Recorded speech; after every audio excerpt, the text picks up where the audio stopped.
All right, good evening, everybody. It is January the 10th. It is 6 p.m. This is the Town of Spencer regular meeting of our Board of Aldermen for the month of January. We have all board members present tonight, and our meeting is officially called to order. And I'll invite Mayor Pro Tem Patty Seacrest to give our invocation. Hey, please bow your head. Dear Father, as the new year 2023 begins, let us give thanks for all you have provided us in the past year. Thank you for our dedicated staff here in Spencer and our citizens who are second to none. Thank you for our mayor, for his guidance and representation of our town. Thank you to our fellow board members who work for the betterment of all. Be with us in this year as we endeavor to make our town a better home for all. Keep us mindful of your plans for us in this quest. And thank you, Father, for your continued presence and guidance for us. Amen. Please rise for the Pledge of Allegiance. I pledge allegiance to the flag of the United States of America and to the republic for which it stands, one nation, under God, indivisible, with liberty and justice for all.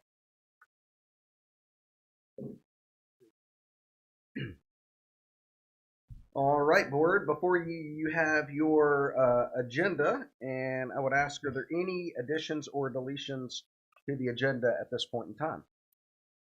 Any from the board? Mr. Franzese. Thank you, Mayor. I believe there is a proclamation that was requested that you have available this evening that for it to be read. Correct. Thank you. So I would request to add item E under item 5E, which is a proclamation for Dr. Martin Luther King holiday.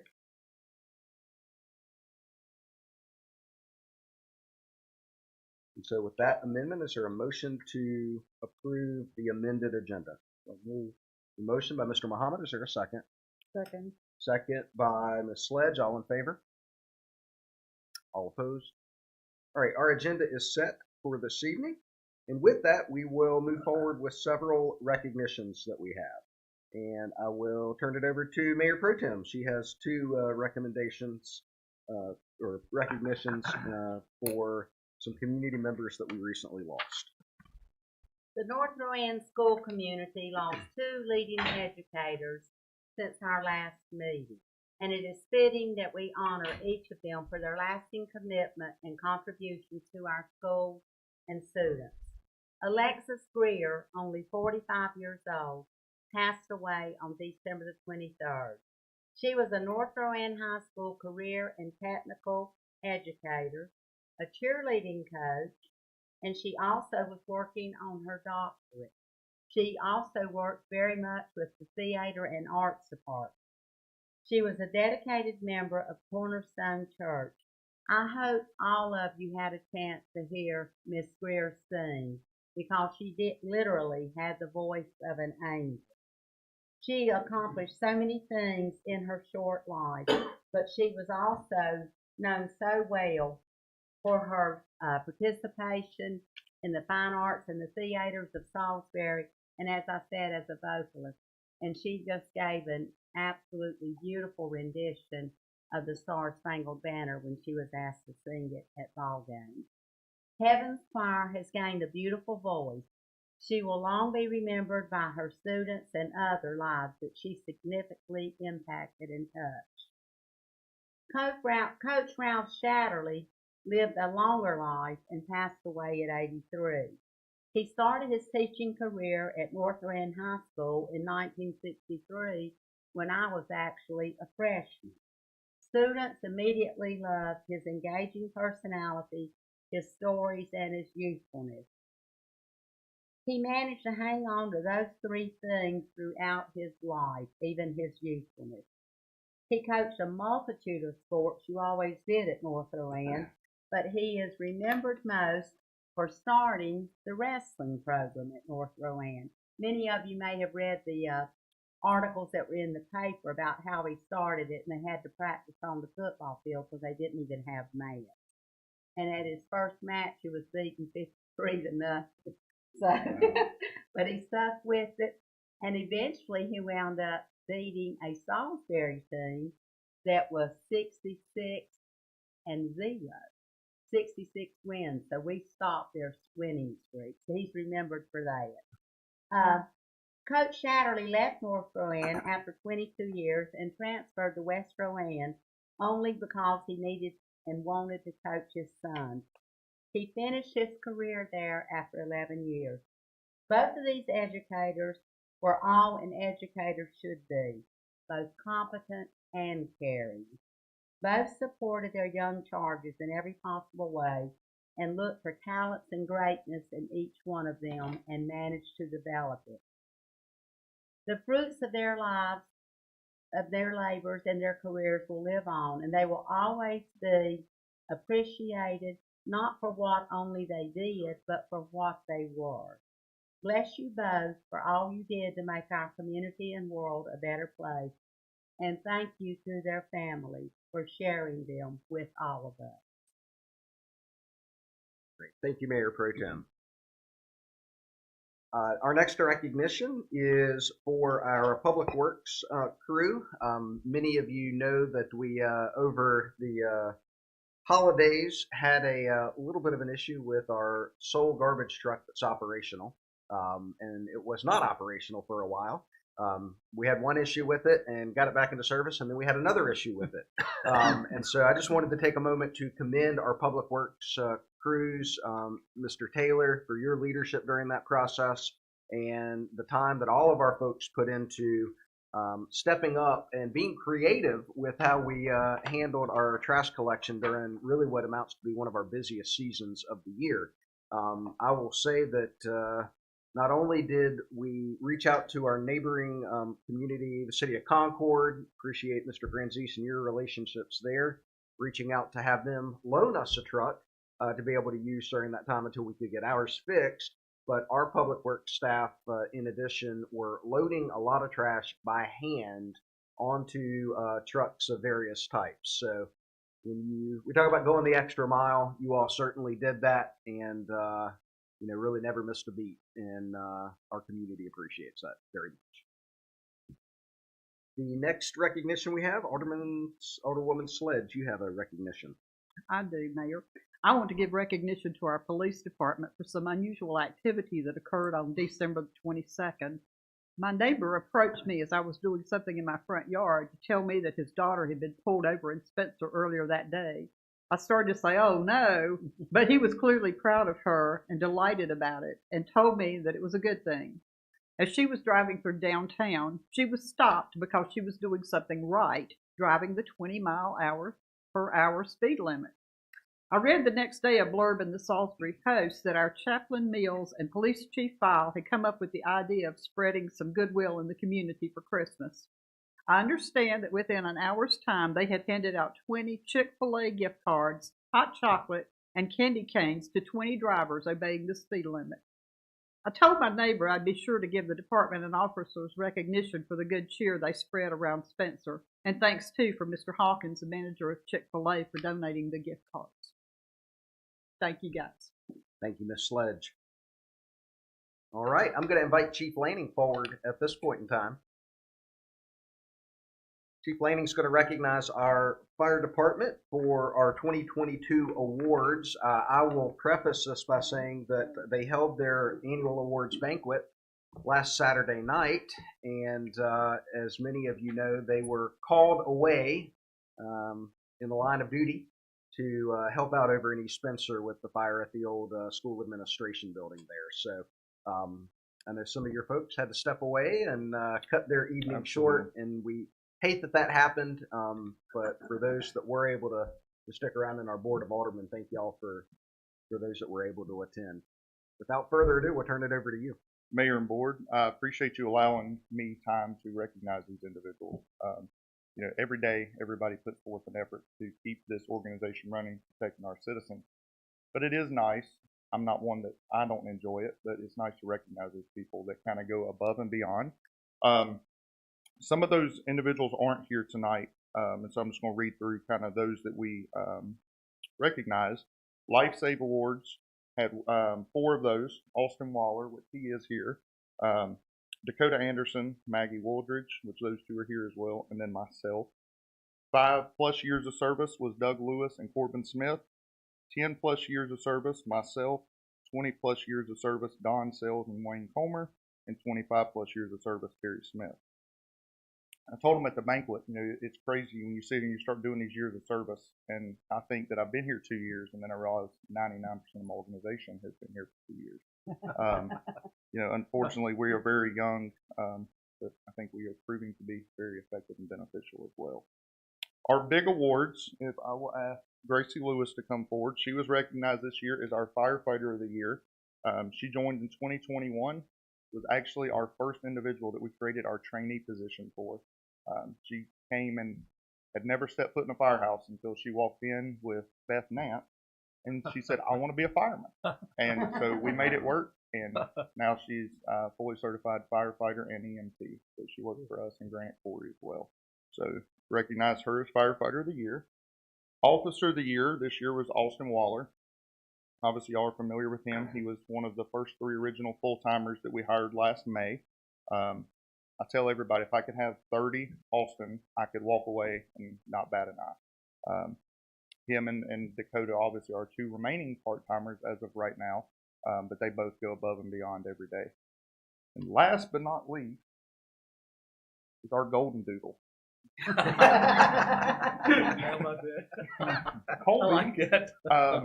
Colby's been with us since 21 as well. Came in as a firefighter. He's still currently a firefighter. Served us in East Spencer as well. Colby is one of those younger individuals who is extremely respectful, goes above and beyond in any opportunity he can. So he was the recipient of the Fire Chiefs Award this year. So thank you guys.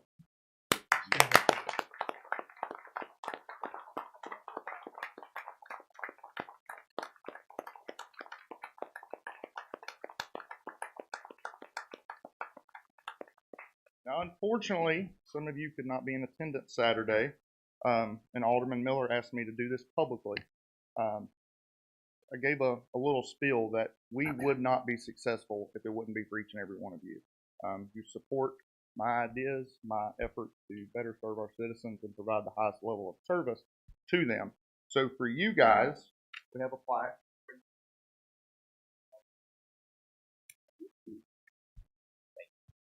Very much.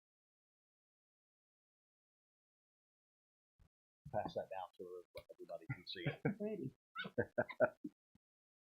Well, that's a first, I must say. Well, I'd love to have got one for everybody, but there's a budget. So. And thank you for staying in it. Absolutely. But again, thank you guys for your support. Well, thank you for the work that you all do. You're all top notch. The service that you provide, the collaboration with other municipalities, and just on behalf of the board, I'll say we're proud to have you all as our Spencer Fire Department. Absolutely. So thank you. Thank you. Thank you. All right. The next item is a proclamation for the Martin Luther King holiday. And I will read that proclamation now. Whereas Dr. Martin Luther King Jr. devoted his life to advancing equality, social justice, and opportunity for all, and challenged all Americans to participate in the never-ending work of building a more perfect union. And whereas January 16th, 2023 marks the observation of the Dr. Martin Luther King Jr. federal holiday, and whereas Dr. King's teachings can continue to guide and inspire us in addressing challenges in our communities, and whereas the Universal Declaration of Human Rights empowers us all and compels us to continue to serve as an appropriate way to honor Dr. King and bring our citizens together and strengthen the communities and nation. And whereas since 1994, millions of Americans have been inspired by the life and work of Dr. Martin Luther King Jr. to serve their neighborhoods and communities on the King holiday. And whereas the observance of Dr. Martin Luther King Jr. holiday allows for each of us to contribute to making our communities better with increased opportunity for all of our citizens. And whereas our community is better because of the diversity of our population. And whereas the town of Spencer is proud to honor the history and contributions of African Americans in our community throughout our state and nation. Now, therefore, I, Jonathan D. Williams, by virtue of the authority vested in me As mayor of the town of Spencer, North Carolina, do hereby proclaim January 16th, 2023 as Dr. Martin Luther King Jr. Day in the town of Spencer, and we encourage all of our citizens to celebrate our diverse heritage, culture, and continue our efforts to create a world that is more just, peaceful, and prosperous for all. Hereunto I have ordered the town seal affixed by my signature on this, the 10th day of January in the year of our Lord, 2023. All right. Any other recognitions this evening? All right. Hearing none, we will move forward with public comment.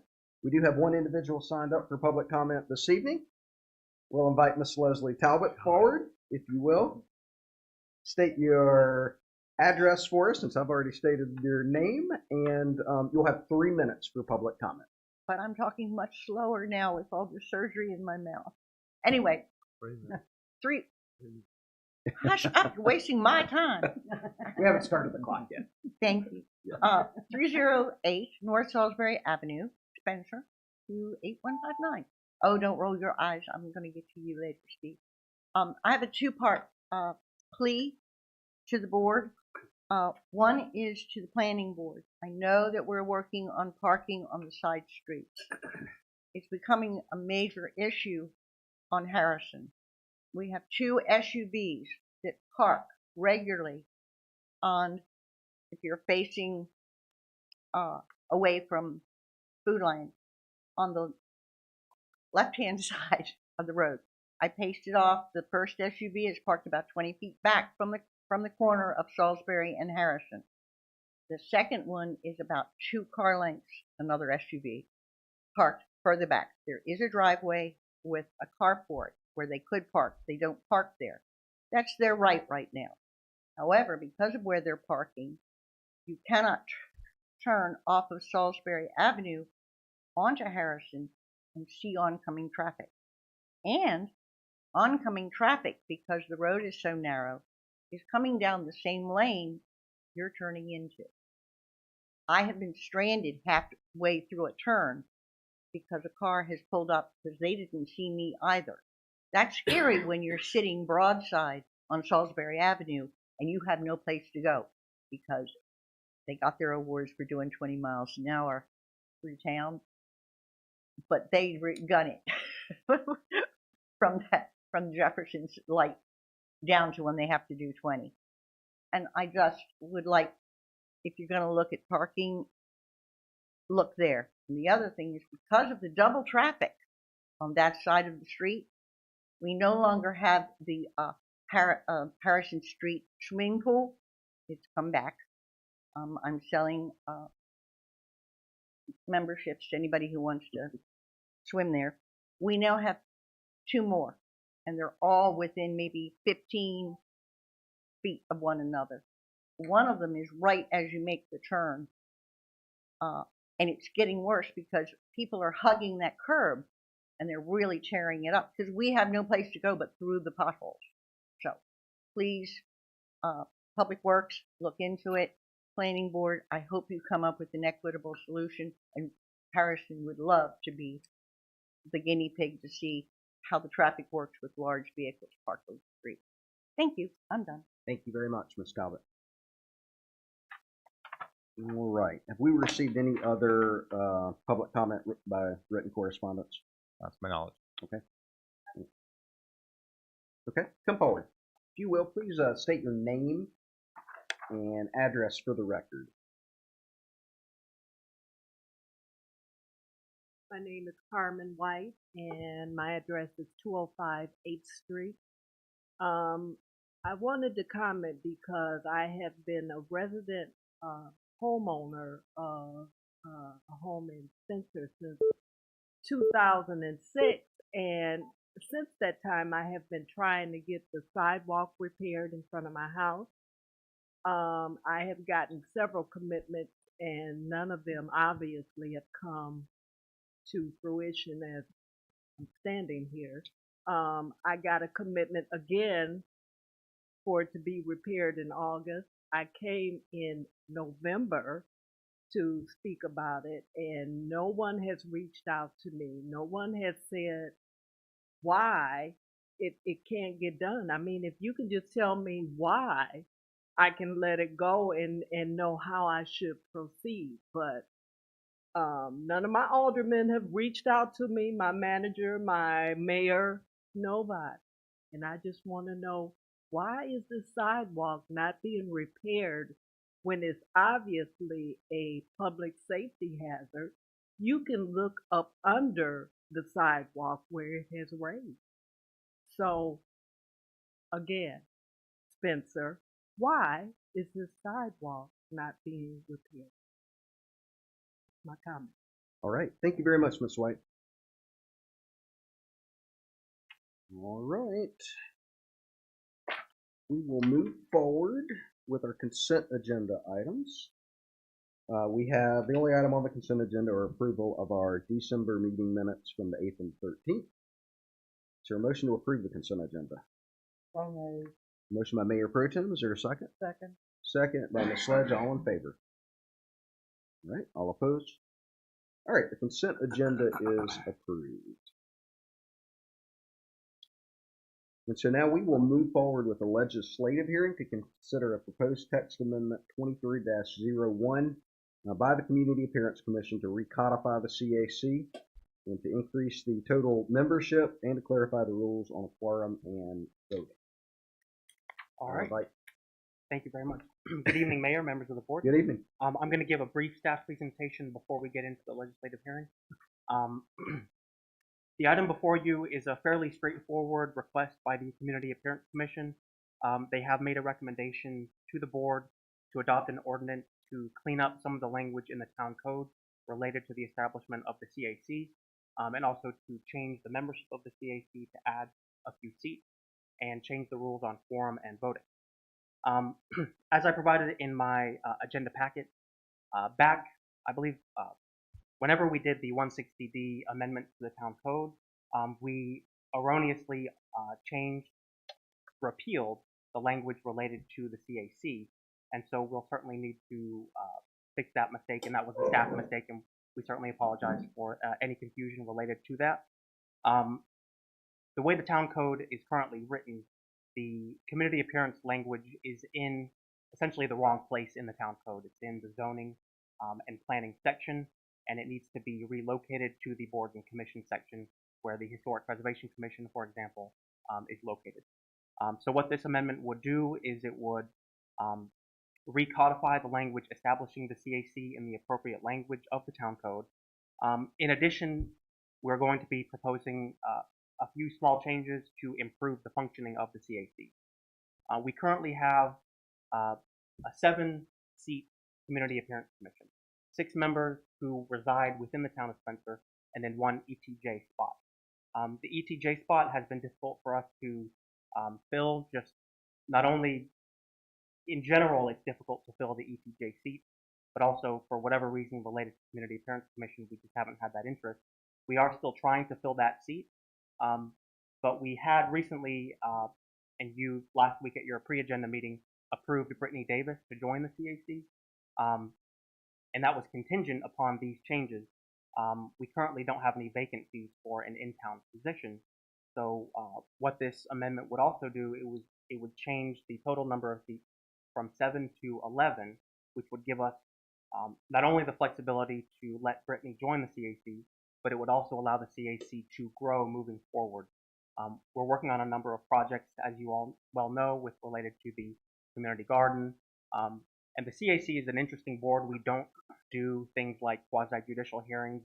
It's more creative. It's more sort of the creative projects. And so we feel, and Alderman Miller supported the idea of increasing the number of seats to allow the commission to grow over time and to get some additional diversity on the board. One additional note I want to add, although we will be adding additional seats, the language that we're asking you to codify would only base the quorum on the number of seats that are filled.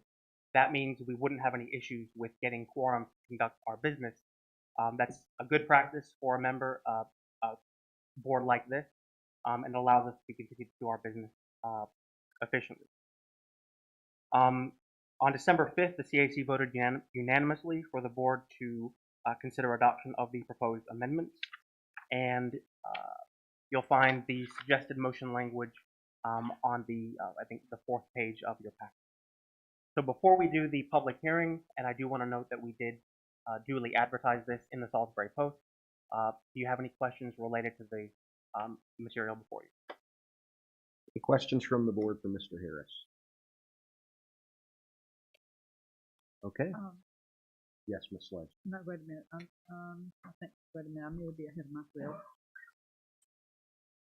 I think I'm ahead of Okay. myself. All right. Very good. All right. So at this time, we will open the public hearing, the legislative hearing for this matter. Is there anyone that wishes to speak on this matter? Hearing none, have we received any written correspondence on the matter, Mr. Franzese? Not to my knowledge. Okay. Seeing as how there is no one speaking tonight, we have not received any written correspondence, or is there a motion to close the legislative hearing? Make a motion that we close it. A motion by Mr. Miller. Second by Mr. Muhammad. All in favor? All opposed? All right. The hearing is now closed. With that said, we will now entertain a motion from the board regarding ordinance 23-01. Mr. Mayor, I move to approve ordinance 2301, adding section 32.60 to the town code for the staff recommendation that's contained in the agenda materials to recodify the authorizing language establishing the Spencer Community Appearance Commission, as well as to increase the total membership of the commission and to clarify the rules on quorum and voting. Thank you, Ms. Sledge. The motion by Ms. Sledge. Is there a second? Second. Second by Mayor Pro Tem. Any further discussion? All in favor? All right. All opposed? And that is approved unanimously. Okay. We will now move on to our next item, and we have folks here from the Rowan County Tax Assessor's Office, and they're going to give us an update on the 2023 property revaluation process.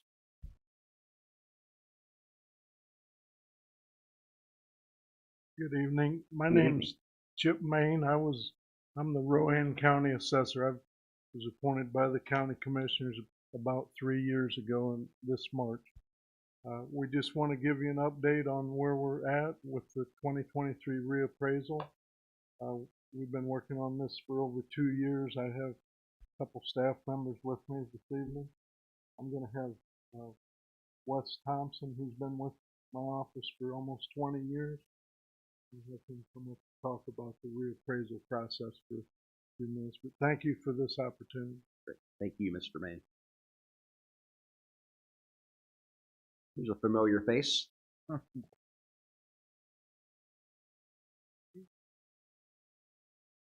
right. How's everyone tonight? Good. How are you? So I'm going to be speaking a little bit, and a colleague of mine, Mr. Robinson, will be finishing up. We're going to go through some information. It is information that we felt like you guys may want to hear. The board. We're also doing this around the county within this next month. So we know that everybody wants to get in and get out. So without further ado, I'll go ahead and start. Neither me or Ms. Robinson are public speakers, so please bear with us. So you'll take a look here. At our first slide, you can see it. The process of reevaluation is updating the real property values in the county effective January 1st, 2023. Reappraisal establishes the fairness of the tax burden between property owners and properties which typically change in value different rates by location and property type. The reevaluation process is a general statute, 105-286, and must be done at least 8 years, every 8 years in a county. Rowan County does one every 4 years. The last reappraisal, of course, was January 1 of 2019. We appraise statewide at 100% of fair market value. Data is reviewed from the most recent sales that we have to look at, and those sales help us generate what is called a schedule value. Schedule values and standards and rules are manuals to describe the methodology, procedures for appraising real estate at a market value at the time of a county reappraisal. Mass appraisal is the process that we use. Mass appraisal is a process of grouping uniform and similar properties together to ensure fair and equitable property values. Those properties will remain the same, of course, for the 4-year period of time unless a physical change is made to the property. New buildings that are improved upon during that 4-year process, of course, are valued as of their status January 1 of that year. Our 3 approaches that we use to value: market, cost, and income. Cost and income is pretty self-explanatory. Cost is the labor cost involved with producing structures. Income is a method of taking the income of that property and generating a tax value or assessed value. Market analysis is using the sales that we discussed earlier. Good, valid, comparable sales to justify the values that we place on a given property. So those 3 values are those three approaches are the 3 approaches to value that we do use. And I am not clicking through this. I apologize for that. The qualified sale is defined as an arm's length transaction between a willing buyer and a willing seller. Any unqualified sale could be disqualified for any given reason. Some that are listed here: foreclosures, bankruptcies, condemnations, a relative transaction, father to son, mother to daughter, properties sold at public auction, or any type of special financing. Those sales would be disqualified and not used in determining the values that we set. The volume of sales since 2019, as you can see here, are listed. Residential sales, 16,706. Qualified of those were nearly 12,000. Unqualified sales were nearly 5,000. We have commercial sales of 1,137. As you can see there, qualified sales 714, unqualified 423. This is just some information that we wanted to provide. 22 other counties within the state that are doing a 2023 reevaluation. As you can see there, I will not name them all. You can also see on the right-hand side of this slide the counties that did do a reevaluation in 2022. 12 of those counties. A little bit of information from those reevaluation processes in those 12 counties. As you can see in the top right corner, were typical increases of 14 to 50% of assessed value in those counties.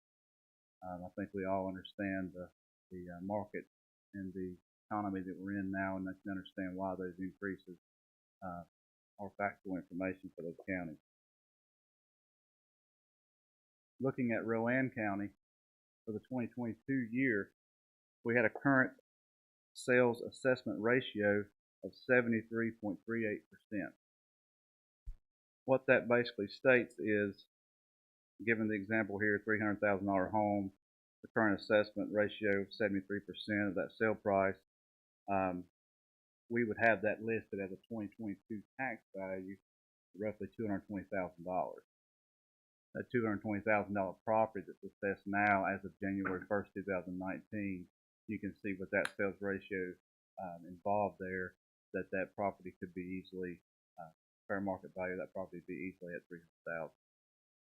So that's just that's our sales ratio that generates from the factual information from our office that we do submit to our Department of Revenue each year. Rowan County has approximately 80,500 parcels, 51,000 residential, 6,700 commercial, industrial exempt parcels, and about 22,000 parcels that are vacant.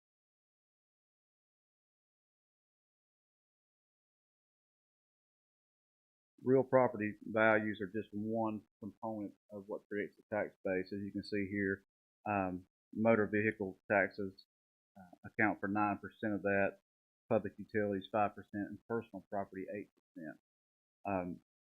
Real property, which we're dealing with here, 78%. So you can imagine the process this is. Large amount percentage that goes towards that tax base, and the time that we take to make sure this information is correct is very important. It's important to us as citizens. It's important to you guys as a board. It's important to your budget. It's important to the taxpayers. We want to make sure that our information is good, correct information. We want to be fair and equitable in everything that we do. This shows a little bit of a timeline for the reevaluation. You can see that first date started back in May of last year, and as we go through this process, we do a number of preliminary reviews, neighborhood reviews, field reviews, and desk reviews, getting closer to the actual date of the reevaluation, which is January 1st, 2023. We rerun those market models, and we look at those most current sales, and we make sure that we're still in line with what we need to do. Our schedule of values was submitted here. You can see in October, we submitted those schedule of values to the Board of County Commissioners for their review. And in November, there's several dates here that you see for a public hearing or an adoption date for those schedule of values, an appeal period that would begin for someone to appeal those schedule of values, not appeal their property, but appeal those schedule of values. Of course, in December, we see where we start advertising what we've done there. Getting into February of 2023, you'll start seeing envelopes in your mailbox. Those are reevaluation notices that we send out. We take the months of February, March, and April going into May, and we hear appeals from individual property owners that wish to appeal their value. We look at each one of those appeals. Sometimes there's a lot, sometimes there's not. We look at each one of those appeals. That board will adjourn in May of 2023. Those appeals will be over at that time, although we may still be looking at tabled appeals after that time frame. And then in June and July, you can see where county commissioners and other boards like yourself will be setting tax rates to meet their budget needs. So in conclusion, this is my part here. We'll be reviewing data through the end of this month. My staff will be, my appraisal staff will be reviewing that data very closely, still working with desk reviews and field reviews and making sure that we're reviewing the sales properly and qualifying those sales properly. The real estate market is changing. I think we all know that. We're not seeing as much bidding wars. We're not seeing as much prices that are sale prices that are over asking, but we are still seeing very, very aggressive market values and sale prices for homes. Those increased mortgage rates have a lot to do with that as well. So although the sales are settling down a little bit, we still have good sales in this county. We're on a major thoroughfare here between two large areas of this state, and we're seeing that. You're seeing that as a town. Again, North Carolina General Statute 105-286 is where we do our property reevaluation.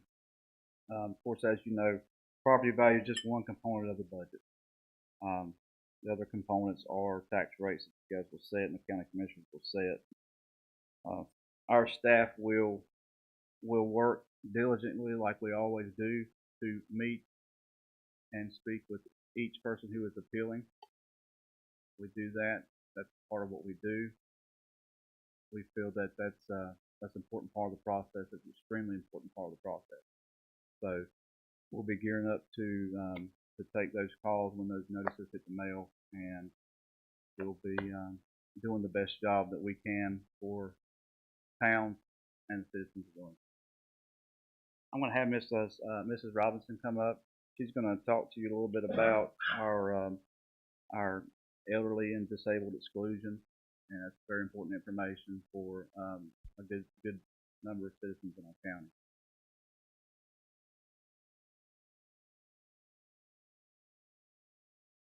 So I handle our elderly and disabled exclusion program. There's two different programs. The first is elderly disabled. Owners must meet requirements on January 1st. So 65 or older or permanently and totally disabled. You have to have a 2022 household income less than 33.8. Must own and live in the home. There's a one-time application that needs to be filed by June 1st. So June 1st is the big date to get out so nobody gets past the deadline because they have to wait for the next year to apply. Any changes of their status, any income, if they move, they change a deed, they would have to just let our office know. The exclusion benefit, the program will exclude the first $25,000 or 50% of the appraised value of the permanent residence of a qualifying. Very good program. A lot of people don't know about it. So got some brochures and my cards here. I'll leave for y'all. The disabled veteran is another program. This program does not have an income limit. The requirement, the homeowner has to be a permanent service-connected disabled veteran or their surviving spouse.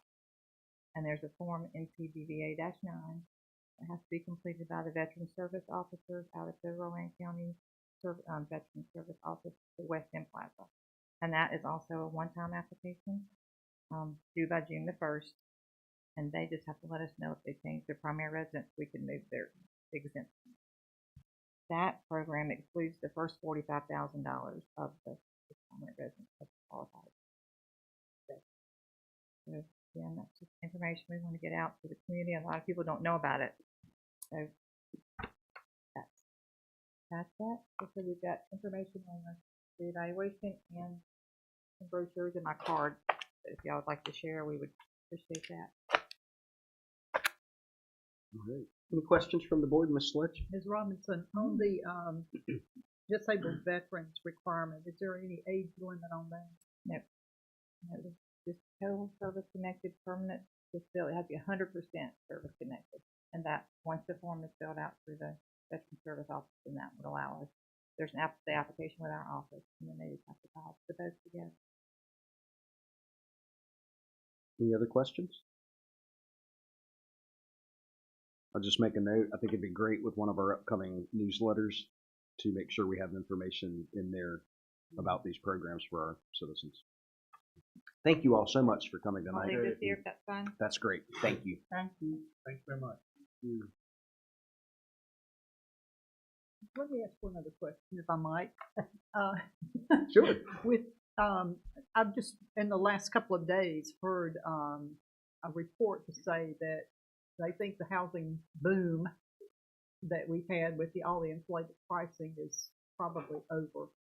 Does that have any impact on appeals? As we stated earlier in some of the slides, we are seeing a lot of those aggressive purchasers and sale prices slowing down. A lot less bidding wars and things of that nature. We are evaluating the sales, qualified sales that come in through January 2023, January 1st. That's the information that we use.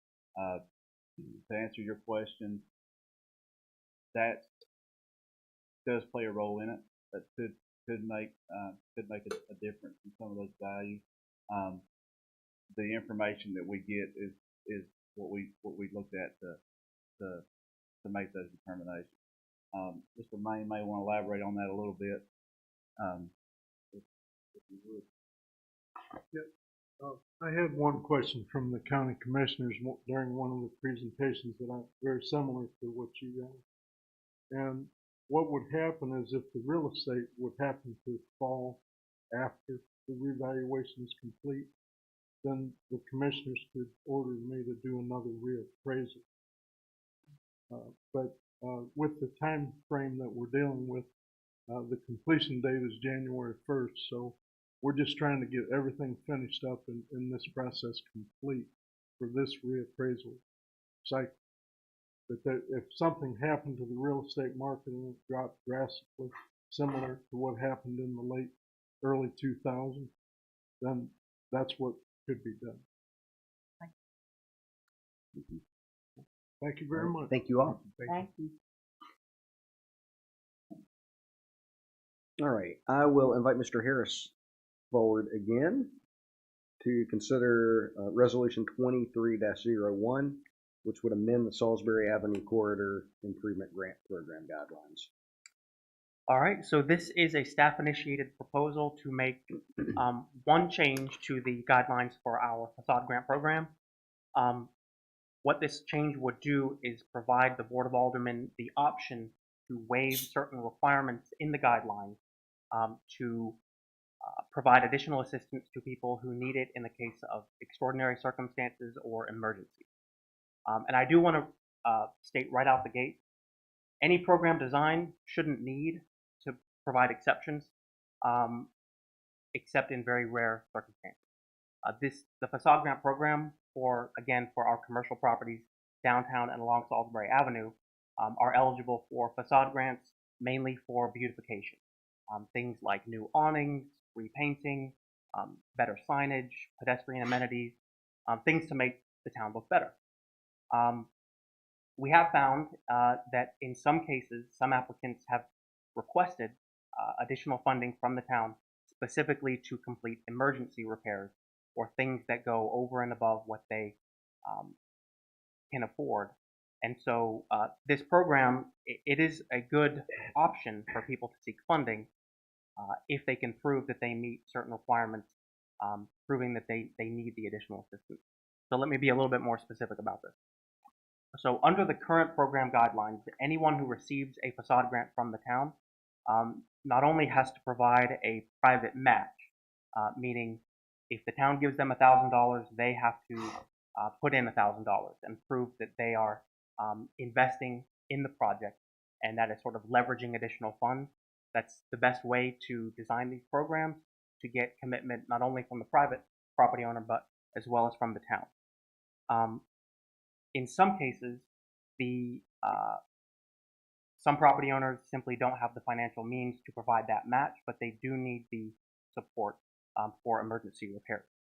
What this amendment would do is allow the Board of Aldermen to waive this requirement to provide a 100% grant without requiring a private match if it meets certain requirements that I'll get into. Additionally, the typical maximum award is $2,000. We have a limited budget with these programs, and we try to get the most bang for our buck. And so we try to spread the money out to a number of different awardees to make sure that not too much money is going to any one project. But again, in some cases with emergency repairs or extraordinary circumstances, the property owner may request additional funding or petition for additional funding that goes above and beyond the typical amount. So what this change would do is give the Board of Aldermen solely the discretion to provide an exception if the following three conditions are met. That the applicant demonstrates an extreme financial need or hardship, meaning they simply cannot provide the funding to do this project alone. Number two, failure to fund the project at a higher amount could significantly damage the aesthetic or functional value of Spencer and or risk public health, safety, and or the general welfare. And it's purely a legislative decision by the board in terms of what counts for a threat to the public health, safety, or general welfare. And the third condition to provide an exception under this amendment would be providing an exception is reasonable and in the public interest. Later on in the agenda, the board is being asked to entertain a specific request for funding under these proposed amendments. And I do want to just reiterate that moving forward, this won't be something that typically we will advertise or encourage people to apply for a waiver. But in certain circumstances, specifically related to public health, emergency repairs, thinking of, bricks potentially falling onto cars, onto pedestrians in the street. This would provide you the flexibility to provide these exceptions. Additionally, the program guidelines as they're currently adopted require that a project must be reviewed and an award given before the project is done. But this change would also allow the town to award a grant retroactively for a project that was already done, provided that such work was solely limited to emergency repairs necessary to protect the public health, safety, and/or general welfare of the town. The board is not obligated to provide any grants under this exception, but it is an additional tool that you have if you find that there is a specific reasonable request that you find deserve a grant over and above what you typically would allow. Finally, the proposed resolution amending the program guidelines would allow town staff to provide additional guidance in the guidelines to list, what types of documentation are required to prove that a financial hardship exists. Altogether, these changes would, again, provide additional flexibility for the board to provide these grants. Do you have any questions? Questions from the board? Mr. Miller. Now, let me understand something about who finally gives the final approval for these grants. The Board of Aldermen. Board of. Thank you. Other questions, Ms. Sledge? In the current guidelines, it says only one grant may be awarded for each facade for every other fiscal year starting July 1st. Is that something that you need to take a look at as well? Potentially, but it wouldn't apply in the specific context in which this amendment is being drafted. Do I understand that the request we will be looking at later will be a second grant to this company in this year? So the next item you'll be considering, they did receive a Duke Energy grant, but they did not receive town funding. So they would not be restricted by that once a year requirement. Other questions? Is this a legislative act? Not this approval, but if someone were to come with a hardship. Yes. Essentially, if they meet the requirements listed in this amendment, I would prepare an item and present it to you, and you would have sole discretion about whether or not it met the criteria. Okay. And I asked that, and I'm glad you clarified that. And concern is a strong word. It implies that there's something wrong with it. I'm just the way this is written, the aesthetic or functional value of the town. I'm concerned that no one would ever be able to meet that. That's pretty broad. I mean, can we maybe tailor that down a little bit? I mean, I'm not sure what the functional value of the town would even be other than light roads. And I'm not being sarcastic. I'm really not. I mean, I don't mean to be flippant. Or I'm concerned that no one, as a practical matter, could ever meet that definition. I suppose the terminology, I pulled that terminology from the actual program guidelines. The purpose statement of the program guidelines is to improve the aesthetic and functional value. And so what I would say, functional value, if we have a business where bricks are falling on the street, that diminishes the function of the commercial building. So an emergency repair, for example, would improve the functionality of the building. It may not be the best phrase, okay, but I would say I can add some maybe clarifying language about what I mean. To the town, or for the town, or to the facility, instead of the town. I'm saying literally of the town itself. I don't know if that, again, that's being incredibly picky. I'm just a little concerned about that. I'll be happy to massage that language. Okay. The only thing I would say is it is meant to be broad so that you all as a board can determine.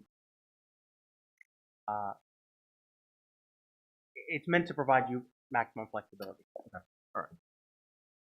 So that being the case, the resolution that's before you has that of the town terminology.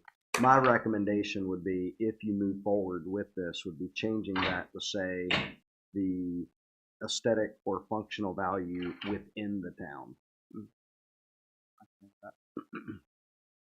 or it could even be aesthetic or functional value of eligible commercial properties within the town. That might be even more sort of specific. Or I'll be happy to make that change. As long as it's, I think, just more clear that you're with us. Yeah. As long as it works. Okay. Just some wordsmithing. Yeah. I do have one other question. And this is not strictly just the downtown area. Is that correct? Yes, the Salisbury Avenue corridor grant is for properties within the downtown zoning district as well as commercial properties along Salisbury Avenue corridor. Okay, so if we have a building that has a sinkhole in the parking lot, are we opening a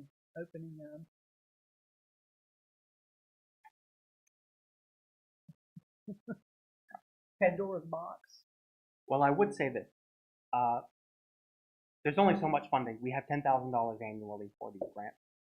If someone comes in requesting an unreasonable amount of money for a repair that's not necessarily something that we can or should provide assistance for, you would have the option to deny that based on it not meeting the price, or essentially being an unreasonable request. Other questions? All right. Thank you, Mr. Harris. Thank you. Is there a motion from the board?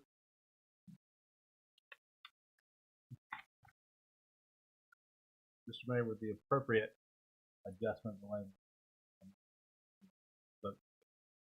There's a motion by Mr. Howell. Is there a second? Second. Second by Ms. Sledge. Any further discussion? All in favor? All right. All opposed? And that is approved unanimously.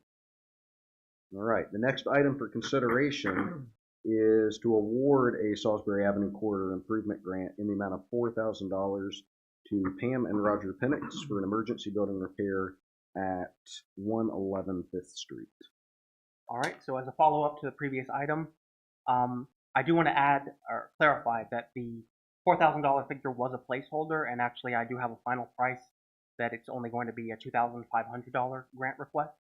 And so if you do choose to award the grant, I would encourage you to revise that figure downward to $2,500.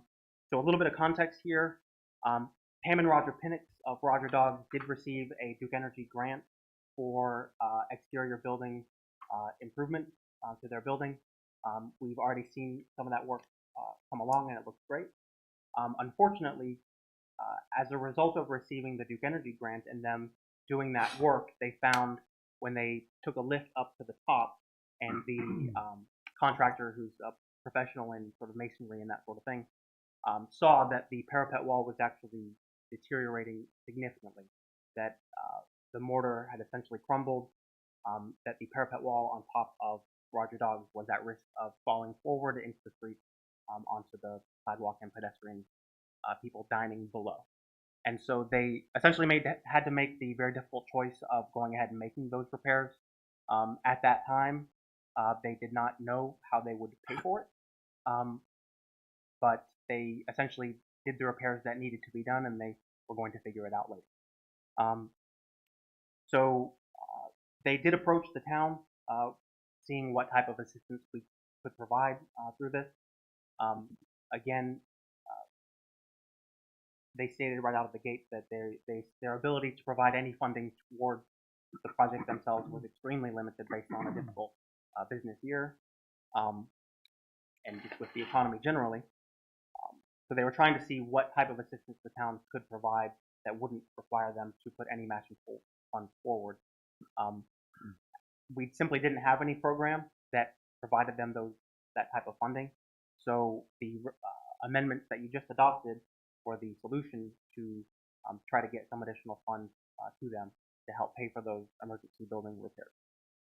So what this item is not only a request for the board to grant $2,500, but also to provide an exception to the guidelines of the program based on Addendum B, which is the amendment that you just passed a few minutes ago. Let's see.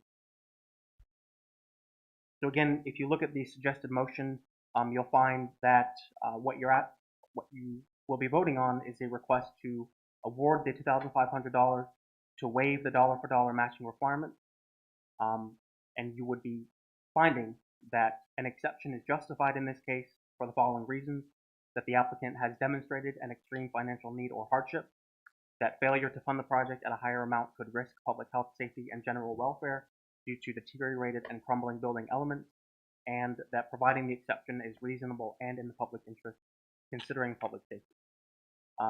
You do have Exhibit A, which is a handwritten letter by Pam and Roger stating their need and explaining some of the situation that they found themselves in. If you look at the reverse, I did do a typed transcription of that letter, just it's handwritten and a little difficult to read. So you can see in that letter they're clearly pleading for assistance from the town to provide them the funding that they need to pay for this project and to continue to be one of our important businesses here downtown. Do you have any questions for me? Thank you, Mr. Harris. Questions from the board? All right. Hearing none. What is the pleasure of the board? Mr.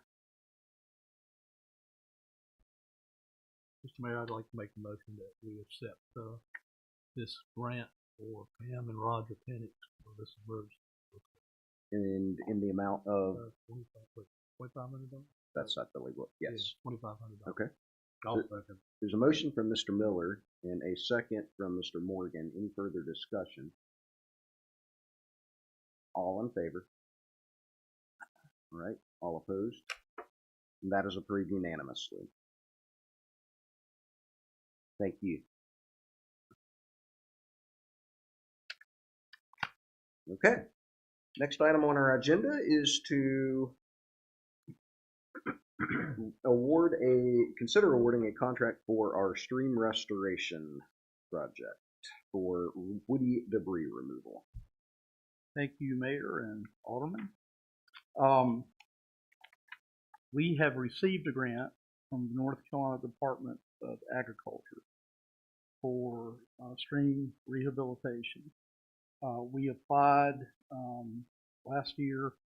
The amount that we received was $280,251. And so we went through, let's see if this will advance.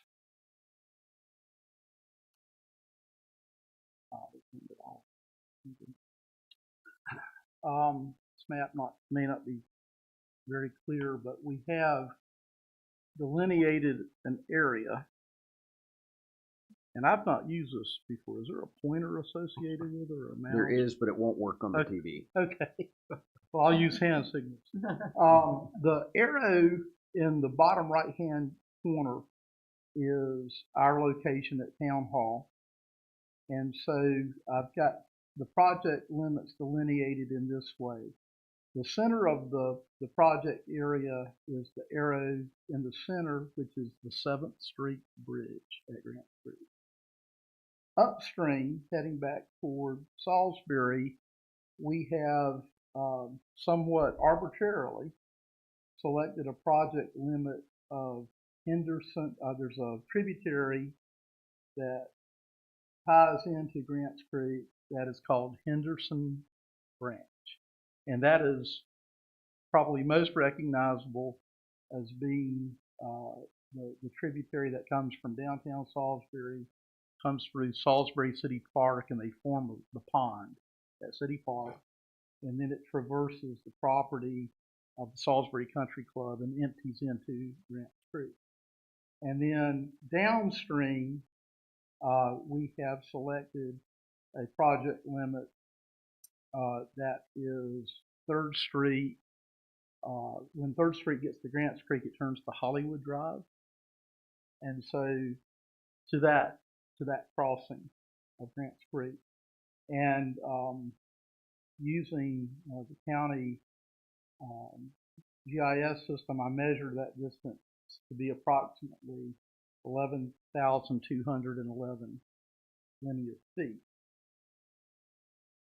We went through an RFP process using the standards that were affiliated with the Stream Rehabilitation Grant Program.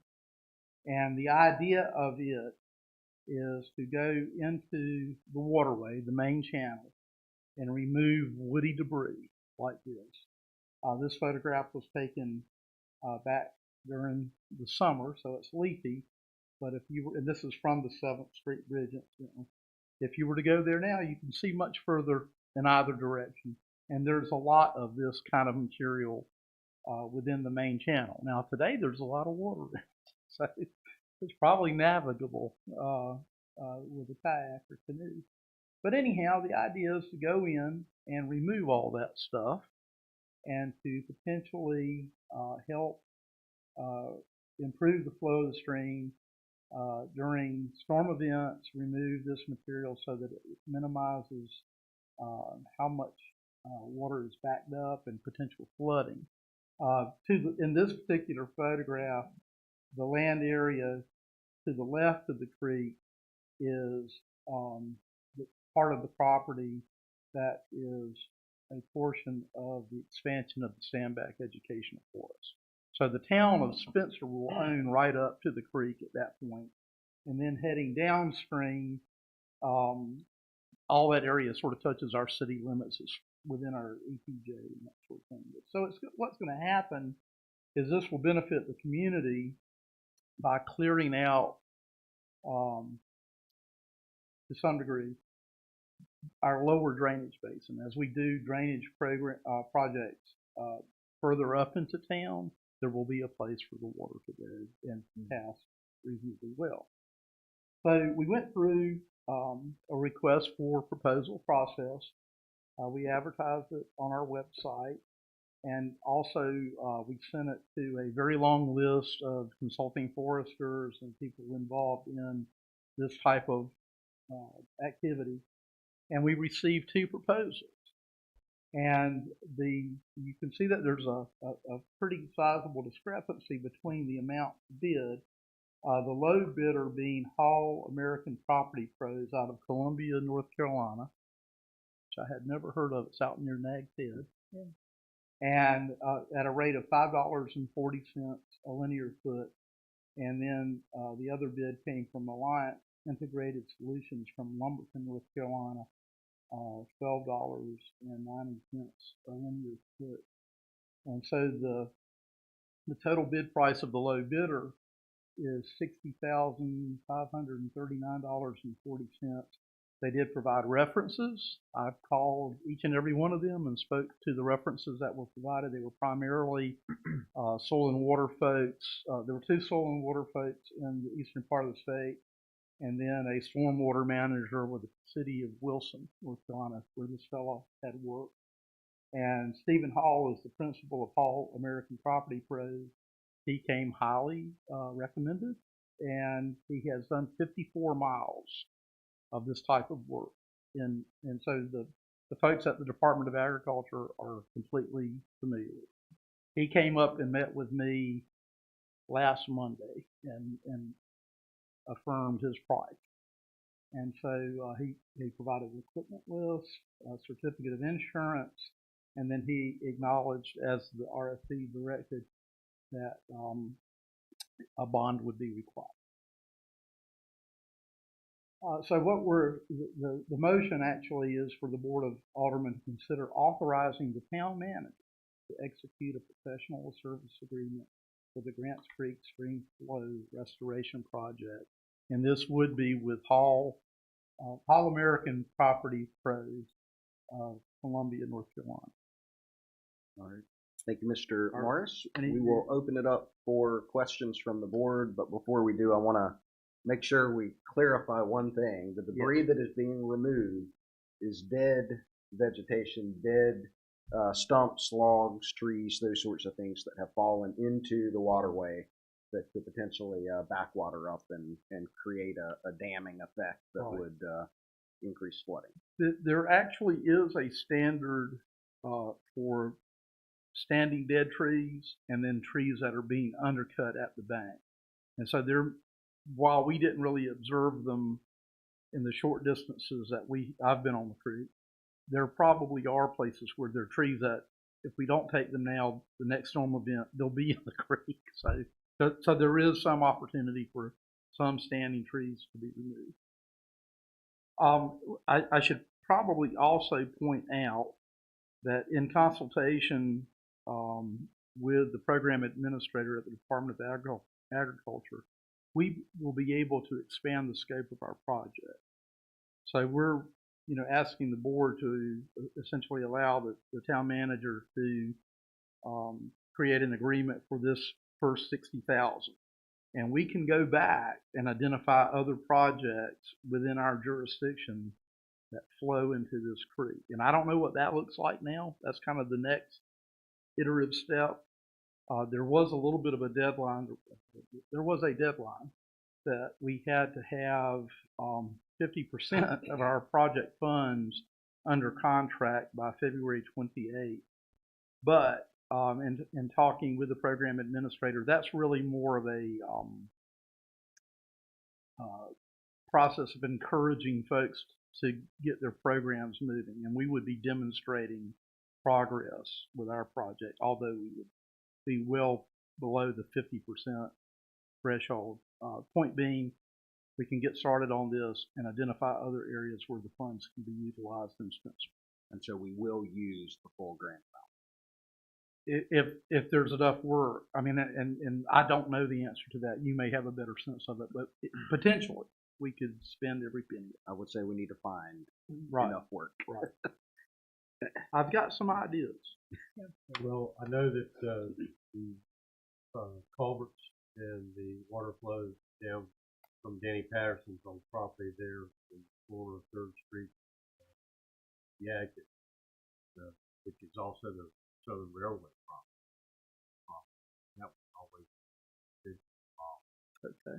That goes under the park there, 2nd Street down to 1st Street. Mm-hmm. Is there sediment in it now, or? I think so. Okay.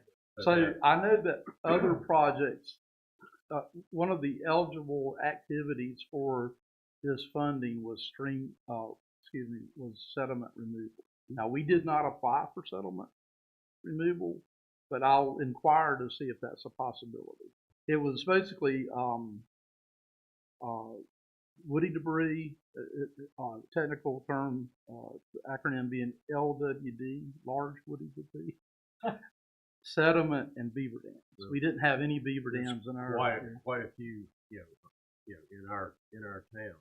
That's one of the reasons why Southern built the shop facility to begin with, because there was so much water. Mm-hmm. There were so many springs all over the place. Right. Because we need to. Once we get started on this, we should expand our efforts to identify other potential projects. Joe, if I remember correctly, this program was also based on removing that dead wood to a 100-year floodplain. Is he actually going to remove that, or is it going to be chipped and left? So there are 3 possible scenarios. One is called maceration in place, means chewing. I think that's what beavers do. And then the other is chipping, but you're not allowed to leave any piles. You have to spread it. Actually, there's 4 things. You can haul it out to a landfill. There are circumstances where you can cable and strap the materials in place. I do not think that is really a possibility for us, because our area is very urbanized, and it could be potentially a nuisance, attractive nuisance for young people, and that sort of thing. It is allowed by the program, though, and so I don't want to rule it out completely if there is a situation where we need to do. Other questions? All right, thank you, Mr. Morris. Mayor, if it's okay, Mr. Morris was hoping to provide also an update on the trailhead construction project while he was. Okay, that'll work. Let's consider this item first, though. Yes. Yeah, okay. Sure. All right. That's fine. I was going to jump in after that. All right. Is there a motion from the board? I move that we authorize the town manager to execute a professional services agreement for the woody debris removal in compliance with the stream flow rehabilitation program. All right, there's a motion from Mr. Morgan. Second from Mr. Muhammad. Any further discussion? All in favor? All right, all opposed? That is approved unanimously. Okay.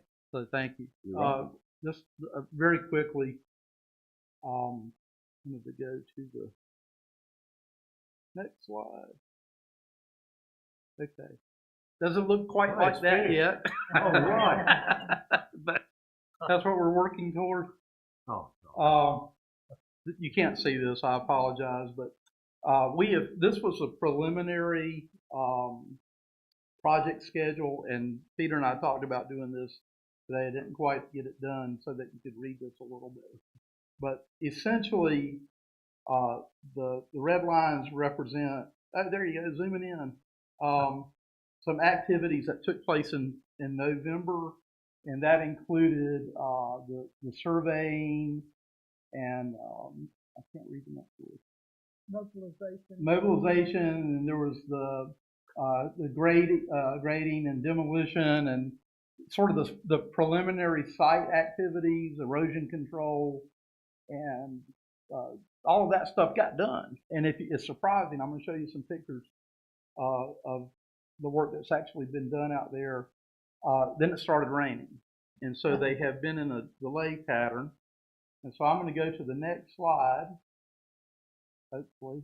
And again, it's difficult to read this. Let me go back. But what the original schedule, we were looking at having a final walkthrough around March 20th. And so, can you pan to the? Okay, I'm sorry. In the original one, we were looking to have a final walkthrough in February. They pushed it out to March, so we're about 30 days behind. Still within the 120-day parameter that we established for the project initially. So no fault of theirs. It's pretty wet. So okay, and this is from today, and there is actually a surprising amount of work that has taken place on the site. There was multiple tons of concrete that have been excavated from the area closest to the bridge, the old roadbed, the old Highway 29 roadbed. There's drainage culverts that have been installed along a couple of crossings to the site. All the erosion fences in place. You see stakes sort of on the left there. Those are affiliated with some of the footings for some of the walls that are part of the pavilion, the promenade area, concourse area associated with the facility. And this is some of the culvert work that's in place. So there's a lot that's happened. They have submitted a request for proposal that has been certified by our project manager, Benish, that we will pay part of the project each week. And so it doesn't look like much now, but when you go out and actually examine the site more closely, I think they're there on a lot of days that I'm not around, so they're making good progress.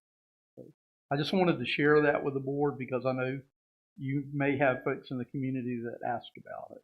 And so the point being, we're going to probably be in March for the final walkthrough, and then potentially scheduling some sort of a ribbon cutting shortly thereafter. But that's where we are at this moment in time. All right.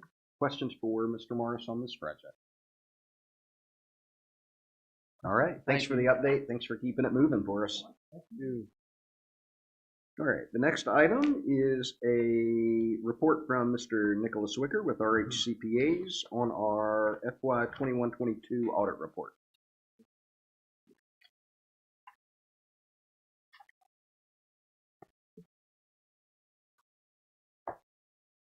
Good evening, ladies and gentlemen. Good evening. I hope you are doing well. So first and foremost, on behalf of RHCPAs, I'd like to thank each and every one of you for the opportunity to serve the town of Spencer. We greatly value the relationship we have with you guys, and we really enjoy working on this audit. So each of you should have a presentation report in front of you, but I'd like to start talking a little bit about the process of actually issuing the audit.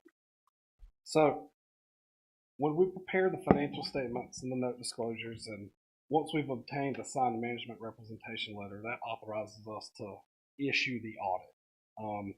So part of that process is we have to fill out data for the LGC into a workbook, and it calculates some financial performance indicators. Really neat thing about Town of Spencer, when I put this in there, it showed your fund balance available for appropriations for 2020 was 67.45%, for 2021 was 54.01%, and for 2022 was 79.5%. And I bring this up, 34% is a minimum required number to have. But the average of similar units to Spencer is 63%. So y'all are well above the average for towns of this size that are comparable. Most of the other performance indicators on this spreadsheet are really not applicable to what the town is doing here. But I have to mention that there are two things that will require board response to the LGC. So first and foremost, the 2022 audit report is expected to be received within 5 months and 1 day of the fiscal year end, being June 30th, so that's December 1st. We didn't technically issue it to December 31st. And thank y'all for approving the amended contract while I was out sick. So this is a note disclosure in the financial statements themselves under Note 2, Stewardship, Compliance, and Accountability. So there will have to be a response from the board to the LGC for that. Secondly, there's a mark on here that indicates that the town is under the unit assistance list. And so there will have to be a response for that. So that is based on a date and time. So if you have been removed from that assistance, you have, so this is not applicable. All right. That was a very brief and perhaps erroneous inclusion on that list. Okay, well, it still spit it out on the spreadsheet. They typically prepare these in July, so if it happened subsequent to then, I understand why it's still on here. So we can dive into the actual report itself now. So status of the audit. The audit has been completed. Financial statements and notes have been prepared, and we submitted to the LGC for review on December 31st, 2022. Unfortunately, we have not received an approval for the audit from the LGC as of today. I don't anticipate any questions, comments, or amendments we have to make to the financial statements as they are. But there is always a possibility that the LGC comes back and we have to change something. I know it wouldn't be material, but just want to say that because it has not been accepted and approved by them as of today. So the meat of your actual financial statements will start on page 14 of the actual financial statements. I do believe you'll have a copy of that as well. I'm not planning to jump into that. I just wanted to note that. And the note disclosures will start on page 22. So flipping to the next page of our presentation, auditor independence. Government auditing standards identifies independence and includes both independence of mind and appearance. And I'm very happy to report that there have been no events that have occurred that would impair our independence or our ability to opine on the financial statements. So moving through this, step one is always planning. And so we're going to come in and obtain an understanding of your internal controls. And then we're going to assess how your internal controls are working. One of the most important things I have to mention on here is an audit is not designed to test every transaction. We rely on materiality and sampling.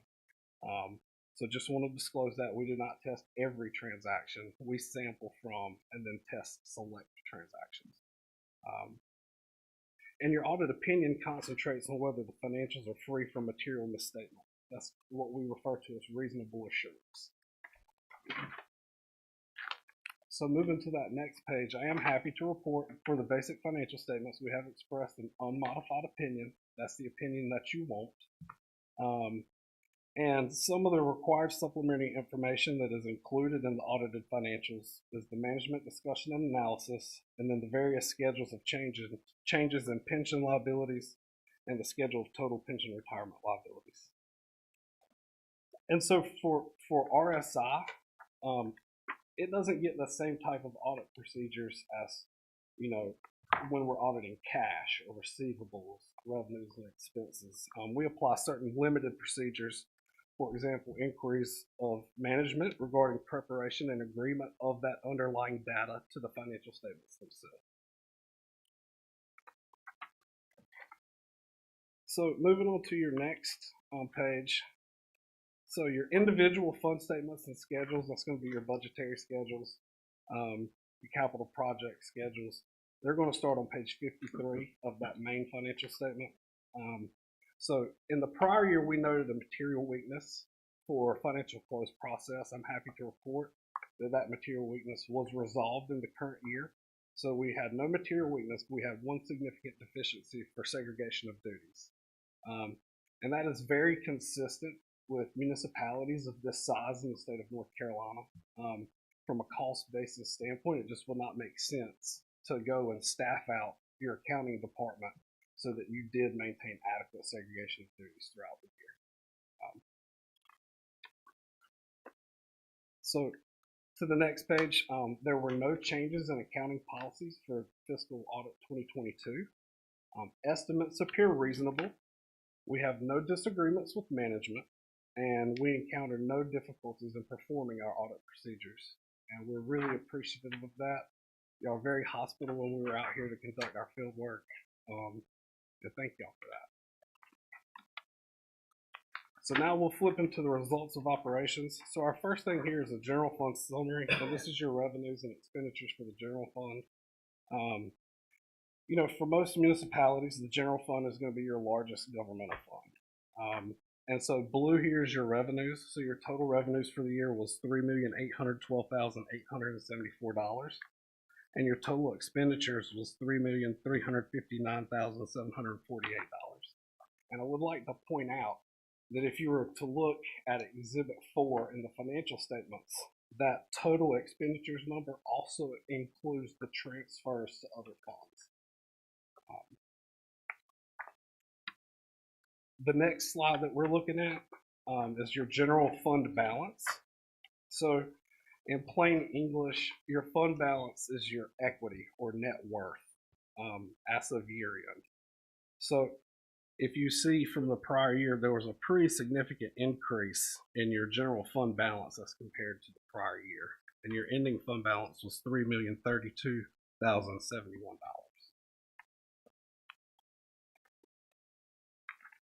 Our next slide here is a breakdown of your general fund balance. It's a nice pie chart here. I know it might be hard to see what the colors correlate with, but I'll explain that to you. The 6% in red, that's assigned for subsequent years' expenditures in your budget. The 12% that is orange, that's a state calculated amount. And the 12% yellow is restricted for streets, that's your POW bill. And the 71% green is the amount that remains unassigned. And moving to the next slide, this is your adequacy of resources as of 6/30/22. And I really like this slide because this right here represents how long the town would be able to continue conducting business, assuming no more revenue dollars came in as of 6/30/2022. And so as you sit right now, for 22, you would have approximately 9 months that the town would be able to continue doing business without another dollar of revenue. And that's a pretty solid figure there. And it's also an increase from the prior year.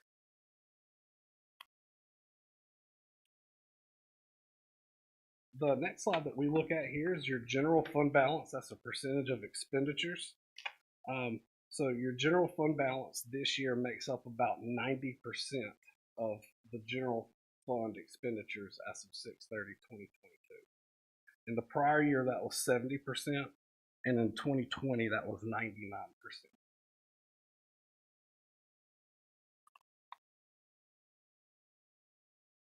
And this right here also calculates how long you would last throughout the next year if you would liquidate all of your assets. So the next slide we have here is your property taxes.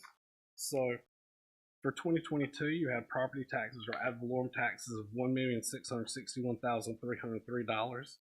That's a small decrease from the prior year, but that's because of a change in deferred outflows, and it's a timing difference. Is why it's a little bit less than last year. And you should see that on an upward trend year over year. Your next graph, this is your second largest revenue line item, your unrestricted intergovernmental, and it was $1,258,659 for 2022, a pretty good increase from 2021. And this graph is a little bit more indicative of what I would expect to see property taxes doing as well on that upward trend year over year. The last graph that we have in here is your expenditure breakdown. And so green represents 2022, blue is 2021, and orange is 2020. Everything is relatively consistent compared to previous years. The one thing I would like to point out is that this year, land management incurred zero expense dollars in the general fund. And I'd also like to point out the consistency of your debt service. So the major takeaways from all of this is, you know, we assess an unmodified opinion. That's the best opinion you can get. That's what you want. The overall financial condition of the town is good. You had a general fund balance increase of $453,126. Your end of year general fund balance was $3,032,071.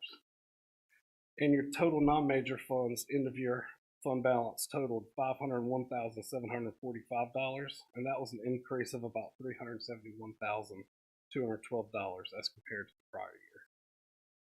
We had no disagreements with management, and we encountered no significant difficulties in completing the audit. Any questions? Thank you, Mr. Wicker. Questions from the board?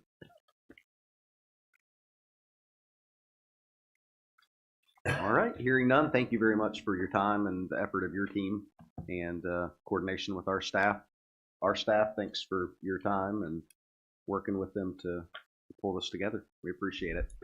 Absolutely. Thank all of y'all. Have a blessed evening and safe travels. You too. Thank you.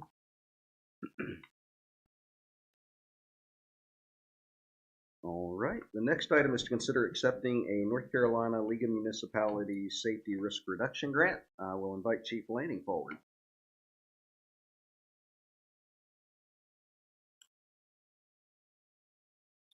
Good afternoon again. Good afternoon. Evening. So our risk manager, Mr. DeLuca, had informed us of this grant, and obviously we'd received the $30,000 from the state previously, and trying to just stretch those monies as far as we can. One of the things that we've identified that, obviously in the light of the world that we live in today, would we respond to active shooters, shooting incidents, even heightened domestic incidents? Our staff had nothing to protect us. Obviously, staging on calls is a best case scenario, but it's not always realistic when someone's life is in danger and they need medical attention quickly. So with this, what this will cover is 6 rifle-rated plate vests and carriers, and then 6 level 3 ballistic helmets. A lot of organizations aren't getting the helmets as well in correlation with what the city of Salisbury is doing. Obviously, they'll be providing engines in terms of an active shooter response for us. We supply them with their 5th engine, just like we did when there was an incident in Livingston. We want identical equipment. That way, in terms of operations, everything is identical. So for us, what will actually end up coming out of our budget thanks to this award, would be $2,600 and some change. So versus the town having to eat the total cost of $5,375 for that equipment, we'll be responsible for half. Like I said, it's already coming out of budgeted money from funds that we had previously received. Right. Thank you, Chief Lanning. Questions from the board? All right. We appreciate you looking for opportunities to get the funding. And of course, I think I mentioned it last Thursday, it's a sad world that we live in when we have to think about things like this, but we certainly want our staff to be safe and prepared for these type of emergencies. All right. I'll accept the motion from the board. I move that we approve the NCLM safety grant. All right. The motion from Mr. Morgan. Is there a second? Second. Second from Mr. Miller. Any further discussion? All in favor? All right. All opposed? All right. That is approved unanimously. Thank you very much. Thank you.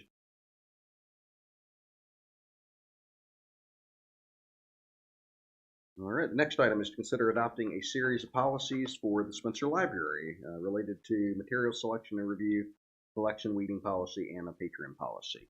We'll invite Ms. Allen forward. Good evening, Mayor and Board of Aldermen. Good evening. So I hope everyone has had a chance to review the series of policies. These were made in conjunction with Beverly McCraw, our librarian, as well as the Rowan Public Library System policies, as well as guidelines instituted by the American Library Association. That includes policies for material selection, material weeding, as well as patron concerns about material, and patron privacy, as well as two forms to assist both of those last two situations. Tonight I request that the board adopt these policies as recommended or with text amendments as needed. On Thursday, Alderman Howe had a question about if this was a feasibly enforceable policy, and I did look up the specifics, and it is written that the exceptions of to the policy of a library shall not disclose any library record that identifies a person as having requested or obtained specific materials, information, or services as otherwise having used the library, except for as provided in the subsection upon written consent of the user, and that is covered in the waiver that I had drafted and worked on with Beverly. So that is good to go, and that is simply for the purpose of material recommendation among a group of people. And it's specifically recorded in the waiver that the information is not to be released under any other circumstances other than that or a court order. And that's in chapter 132? That's in chapter 1 of the public record? That is the policy 125-19 section B2 of the confidentiality of library user records. I guess my question is that someone signing that, does that exempt them from any protections that public records no, it does under not. 132 might allow? I'm sure they wouldn't. Someone won't get backdoored into having their library records. No. Okay. Nope. Specifically, I specifically addressed that. Okay. Are there any other questions or information requests on any of the policies? I do have one thing that I'd like to ask about, and this is not even really in this policy, I don't believe, but I think a few months ago we were given an opportunity to take a look at a website where the library is all on, you can do a searchable, a search for the books that are there. I think it's set up under Ms. McCraw's name. Should it be set up some way so that it's not specifically related to one individual? I haven't asked this specific question to Beverly. I could follow up and ask that information, but the legal standards are that the librarian herself does have access to these records, and nobody else does. And she is unable to give out that information except by this waiver or by a court order. But I could ask her if she would send everyone an email or attend the next meeting and give you specifics. Well, I can address the question. So what you're asking about is our online catalog. Right. It appears the URL for it is tied to a username that uses Beverly's name rather than simply something like Spencer NC Library. Right. Right. And I agree. It probably would have been better to have something more generic than a personal name on that catalog, and we can check to see if there's a way to modify that. But so it's not really I don't know if there's really a problem other than it just as a general stylistic thing. It probably make more sense to have it identifying the library rather than our library coordinator. Well, the only reason I ask that is that I'm associated with an organization that set up a Facebook account and a Google phone, and it's a pain in the neck when the next person came in and tried to manage that program, and we weren't able to. And so I think it would be advantageous to just maybe look at it and see if there might be a way to make it, Spencer Library rather than an individual's name. I'll check into that. Thank you, Ms. Sledge. Other questions for Ms. Allen? Okay, I just want to say thank you and Ms. McCraw for the time that y'all spent going through this, developing these updated policies. Of course. Good evening, all. Thank you. All right, is there a motion from the board on this matter? Accept policy. All right. There's a motion by Mr. Howell, second by Ms. Sledge. Any further discussion? All in favor? All right, all opposed? And that is approved unanimously. All right, we will move into our departmental reports, and we will have our planning department report.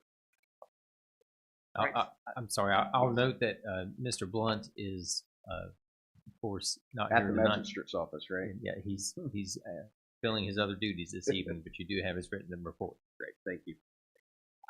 The main series of items I wanted to discuss was related to the grants that the town is administering.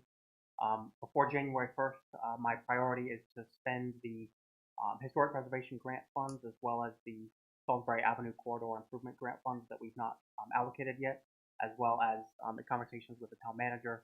It is a top priority for us to move forward on the CDBG and R grant. I also received a question from Alderwoman Sledge related to the Duke Energy Hometown Innovation Grant. As of today, we have completed and paid out, I believe, about 5 or 6 projects. Those are Pinocchio's, Roger Dog, Meals on Wheels of Rowan, Nebulux Music School, Southern Roots Clothing, and Rob Nance Construction. There are 2 other projects I'm currently in the process of closing out and paying, and that is the Crystyles or Crystal Beauty Salon and Rapers. There's only one project that I'm not sure is going to be spent, and so I am going to approach the Community Appearance Commission to see what their recommendation might be for reallocating funds that we don't anticipate are going to be spent. Additionally, the December 31st, 2022 deadline for the hometown grant, I did provide a blanket extension to June 1st because the applicants were simply having difficulty completing their project by the deadline. As it happens, the Duke Energy Foundation people have been pretty flexible in the deadline to expend the funds. We've already completed our closeout reporting to Duke Energy, letting them know where the grants were awarded. As you know, the Salisbury Community Development Corporation received the funds and has an account set up to issue checks. And so I'll be reporting back to you to make sure that every dollar of those funds are spent for property owners in Spencer. And I do believe there is a process for returning to Duke Energy funds that are not spent, but I have every expectation that everything will be spent. We don't want to leave any money on the table. Other than that, I don't have any additional comments specifically prepared, but if you have any questions, I'll be happy to answer them. Any other questions? Thank you, Mr. Harris. Thank you. Mr. Morris, anything on your end within planning? Okay, thank you. We'll invite our code enforcement report. forward. Mr. Osborne. Mr. Mayor, fellow board members, Good evening. I want to make a change here. I made a typo on my highlights there, put in November for the notice of violations to December, so just make that correction there. Yeah, my report pending any questions. I do have one thing I'd like to add to it if you have questions. All right. Questions from the board on the monthly report for code enforcement?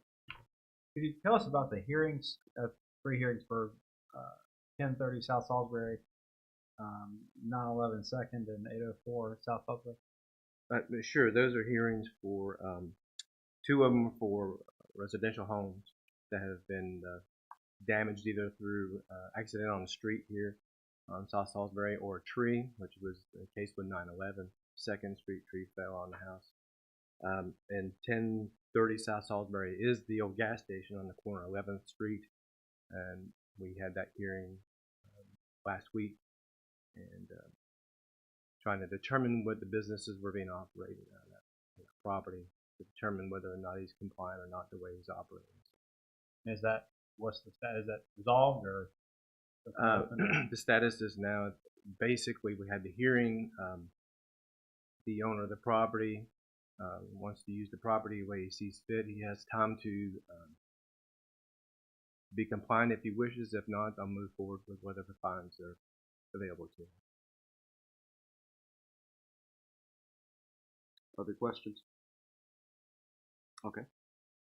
And the only final thing I'd like to add is because we brought it up last meeting about 712 South Salisbury, the old gas station down at the bottom of the hill. And so I wanted to give you a quick update on that piece of property. I had somebody call me that was interested in the property.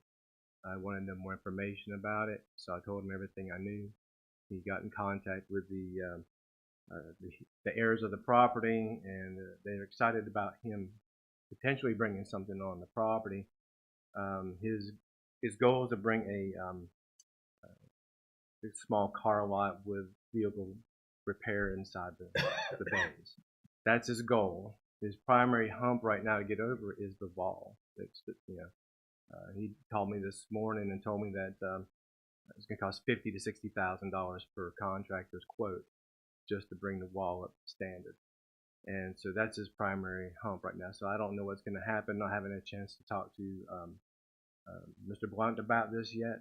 So I just want to kind of bring you up to date a little bit on that one. So we haven't discussed anything further than that. So he's aware of this individual interested in it, but the latest developments with the cost of the wall is not something that he's aware of. This individual is looking for alternatives, and I told him, I said, it might end up being a decision that you would have to bring forward or approve pending his ideas to make the wall safe or whatever he's going to do with that property. But I think right now it's going to be too much for him financially, so we'll see what happens to that. That's pending right now. Did you say car repair? Correct. It's got 2 bays in there, and they got lifts that were left over from the prior owner. And so he's wanting to do a little car repair and then sell cars on the lot. Is that type of wall repair, would that be considered part of some of the programs we heard about tonight? Is that something that could, I'm not sure the owner could use, or prospective owner could use? I mean, it's a possibility. I can talk to Kyle about it and see if it's something that qualifies. I wasn't aware of that until tonight. So what about, I was looking at the pictures of 437, the old market or whatever that is. That's North Salisbury Avenue. I know they were starting some cleanup maybe last year, maybe when the roof fell in or something. Right. Then, yeah. So what's going on with that? Well, they intend to put some type of retail store on that property. One of the walls needs some repair, and another one in the basement that needs to be repaired. But he has intentions to rebuild that and put a new roof on it and make it a retail store. When we brought him in for the hearing, he was not aware of some of the permits that the town would require. And so the hearing was very productive in that respect, so that he's aware of his end of the deal for the town and not just simply through the county. Like most people seem to think that the county is the only place they need to go. So that was quite productive. His timeline was maybe a 6-month period, maybe starting in February. So adjusted my deadline to meet his needs based upon what he could accomplish. Obviously, he can't get certain things done in a short amount of time, so I adjusted that deadline for that, and we'll move forward with that as we'll be flexible with him as best we can. So. What did it used to be? It's an old gas station. All right. Any other questions? Thank you very much. Next, we'll invite Chief File forward for the police report.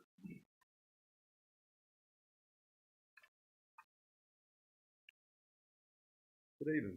Good evening. Hope everybody is doing well this evening. I provided my standard monthly report. Everything is running on par with what we'd expect for this time of year. Call volume remains steady, so our guys are still busy. They're being proactive and productive, so I'm definitely happy about that. On a good note, happy to tell everybody, Officer Riotti has been released from field training, so she is now officially on the road. That is our kind of working back towards our goal of providing extra coverage, where our guys are not working alone at any time. Is what our real target is. So she's moved to a mid-shift car where she's providing overlapping coverage right now. To kind of add to that, I'm happy to say that we have selected a candidate for the detective sergeant spot, and he will join us on the 23rd of this month.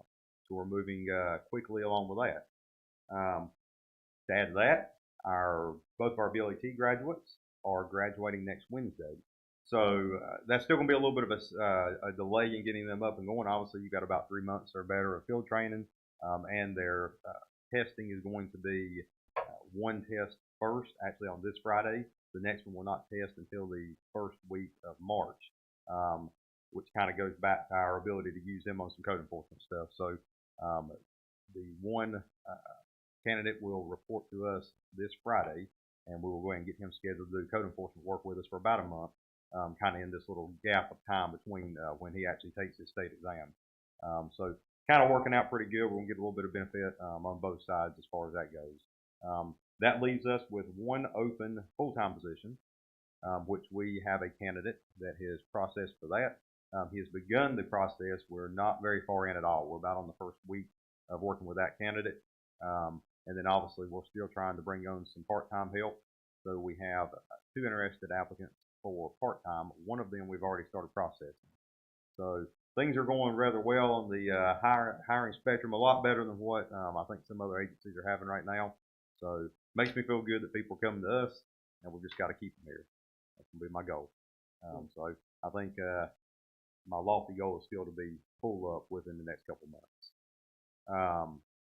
The only other thing I know is a big topic right now, obviously school security. We are still doing all of our checks. If you notice, even though school was out for a substantial amount of time over the holidays, the school checks remain high. That's because we're still checking the buildings, shaking doorknobs at nighttime when school's out, or when school's not in session during the daytime. This weekend, obviously, it's a big North Salisbury game again, so much like how we did last time with the North Salisbury football game, myself, Chief Lanning, met with emergency management and representatives from the school. So we have a rather large plan in place for Friday. I'll leave it at that. There will be more officers than you could ever imagine there. Way more than what our agency has. So good cooperation, good cooperative spirit from these other agencies that are willing to come assist us on that. So hopefully we'll have a good event on Friday night. If you have any questions, I'll definitely be glad to answer them. All right. Thank you, Chief File. Questions from the board? One question. I see I'm looking down, and it seems like an alarming number, but maybe as a layperson, I just don't understand what I'm looking at. The shots fired at 6. I'm just curious what that is, and then how can we help if that is maybe as alarming as it might seem? That's a very loaded question. So yes, I will confirm we have, some of these will be shots fired, and unfortunately this report does not include that. Some of these will be shots fired over where we get anything that comes in that the dispatch sends us on around New Year's and July 4th. It's always statistically higher. I will say that will be reflected on next month's report because this report cuts off on the 29th. So yes, we have had shots fired, and I'll tell you that bleed over from, if you've been watching the news or following the paper, there's a little bit of bleed over from the Salisbury incident recently with gang activity. So we are working close to them. I've actually been on telephone with numerous agencies and representatives working with their gang units. Obviously, we don't have a dedicated gang unit, so we kind of lean on them a little bit as far as that goes. So we do have a couple open cases for shots fired. Definitely, the ones that are striking residents. So that is definitely something that's going on. Fortunately, that's something not historically part of our town. It's bleed over that's coming from all around us, unfortunately. So how can we help? That's a loaded question. I think we're doing all that we can, obviously keeping our staff level up. We can keep our staff here and we've got our guys on the ground. The deterrent factor is really what's going to keep that from being here. Unfortunate for other municipalities, may not have the ability to have a real good deterrent factor. So I've got a little bit of a staffing plan for the next couple of years. Obviously, we've got a lot that we've got to look forward to as far as our growth, and we've got to be proactive on that because we can't get caught where we can't put ourselves back to where we're short staffed. So that's going to be something that we're really going to have to look at because the days of being able to go down to one officer for this community with us rushing forward and growing on the Long Prairie Road areas, those days are going to be gone. So that's going to be our top priority right now.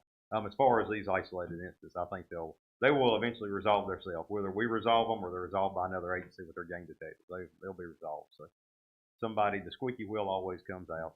We're able to locate them. I would say too that that underscores the importance of us being involved with our PD within the schools, talking with the kids, understanding what's going on in the community and surrounding communities, and then collaborating with our neighboring law enforcement officers to know what's going on there as well. Definitely. I saw the report from the Charlotte news station today. What's the situation? Do we have an agreement with East Spencer? We've always maintained a mutual aid with them. I know mutual aid, but yeah, we're kind of in a hard situation on that because our staffing level really, even though we're quote unquote full up on paperwork or on paper, we still got people that's in training. Mm-hmm. So obviously our staffing level is not sufficient to be able to cover their call volume. That's what so the way we kind of approach that, they've reached out to the sheriff's office. I've directed my guys, if nobody is working in East Spencer, we don't pop their calls without approval. Right. So in other words, if a call comes out over there, we don't rush over there to answer it until the sheriff's office requests it. Because ultimately, sheriff's office has primary jurisdiction there. When nobody's in town, there's not an East Spencer car working. So that call will go out to the sheriff's office supervisor. Obviously, they've requested us numerous times to go over there and assist and pick up the call for them. So obviously, if they ask, we go over there. It does make it a little bit confusing on taking reports though, because they've got their own reporting system. So we're kind of working through that. I believe what they've been doing currently is they're holding reports for the East Spencer unit to take the report when they have somebody come back in. So immediate need, an emergency call, sure, we're going to go over there and assist. But if it's something, past property damage or something that's really just a report call on their own side, that's something they would take whenever they come back in. But I spoke with Chief Fuel about it, and I actually talked with the sheriff's office earlier today at the chief's meeting about the same thing. So we've kind of got a game plan right now, and I believe they've got to work on the political side on there as far as getting the contract approved, very much similar to what we use. Right. So once they get that approved, I think you'll start seeing a lot of deputies working in Spencer for right now. The news report made it sound like there was already some sort of formal agreement in place with Spencer. Yeah, I think it's really just been the gentleman's agreement. If they call and request us to assist them, we obviously will go help them, same as they would do for us. Right. Understand aid, yeah. Yeah, so that's kind of the way it's being handled right now. As far as I think they're in negotiations with the county right now. I don't think that's been finalized quite yet, but I think they do have. We actually shared our contract with them, so we kind of gave them a little jump on what we had in place. So. Okay. Anything else? All right. Thank you very much. Mr. Taylor, Public Works. Oh, no, sorry. I jumped the gun. Chief Planning. Mayor and board, good afternoon yet again. So my report is before you. Couple changes. Obviously, this was issued prior to year's end. I think myself and Chief Lewis many months ago said it looked like we would hit 1,000 calls this year, and we did. We ended the year with 1,015. So in 120 years, that's by far the most we've ever done. That's an increase last year of 637. Wow. So we weren't even 700 last year, and we made a pretty significant jump. I assume a lot of that is because we were doing a lot of medical responses after COVID. Yep, a lot of that is that and mutual aid. Obviously, we run more City of Salisbury now. East Spencer Fire Department, after hours, they tend to struggle some with staffing. So not uncommon after 4 or 5 o'clock, any call they get that we're on that as well. So we've already covered the grant. One thing I guess to highlight that is a negative, the replacement to the original full-time individual, he has also chosen to resign. That was effective the 9th. Struggling with some schoolwork, couldn't juggle both. So obviously, that's best for him. Best of luck in his future endeavors. We have reopened that. That will close on the 20th, and a tentative schedule of an agility test on February 4th, their fireground scenario on February 11th, interviews on the 16th, with a hopeful start date of March 6th. So try to push that as quickly as we can while giving enough time for our staff and other outside individuals that will participate to establish a good and proper process for them. On the 4th, myself, Mr. Franzese, and Joel met with Adams and Associates to kick off our fire station expansion project. They kind of gave us a layout. I'm not sure if that was put in the packets. I know I didn't submit it, so I apologize for that. The goal is by March 24th to have conceptual floor plans and estimates of those designs available. So that's tentative on a lot of different things coming together nicely, as we hope they do. But they were out there last week, met with us, and then they spent 2 days surveying the property, figuring out exactly what was ours and what we had to build on. So other than that, if you have any questions, I'd be glad to answer them. Any questions? Thank you very much. Absolutely. Thanks, Dave. Now, Mr. Taylor. Public Works. Oh, first thing, I've got something. Yes, thank you.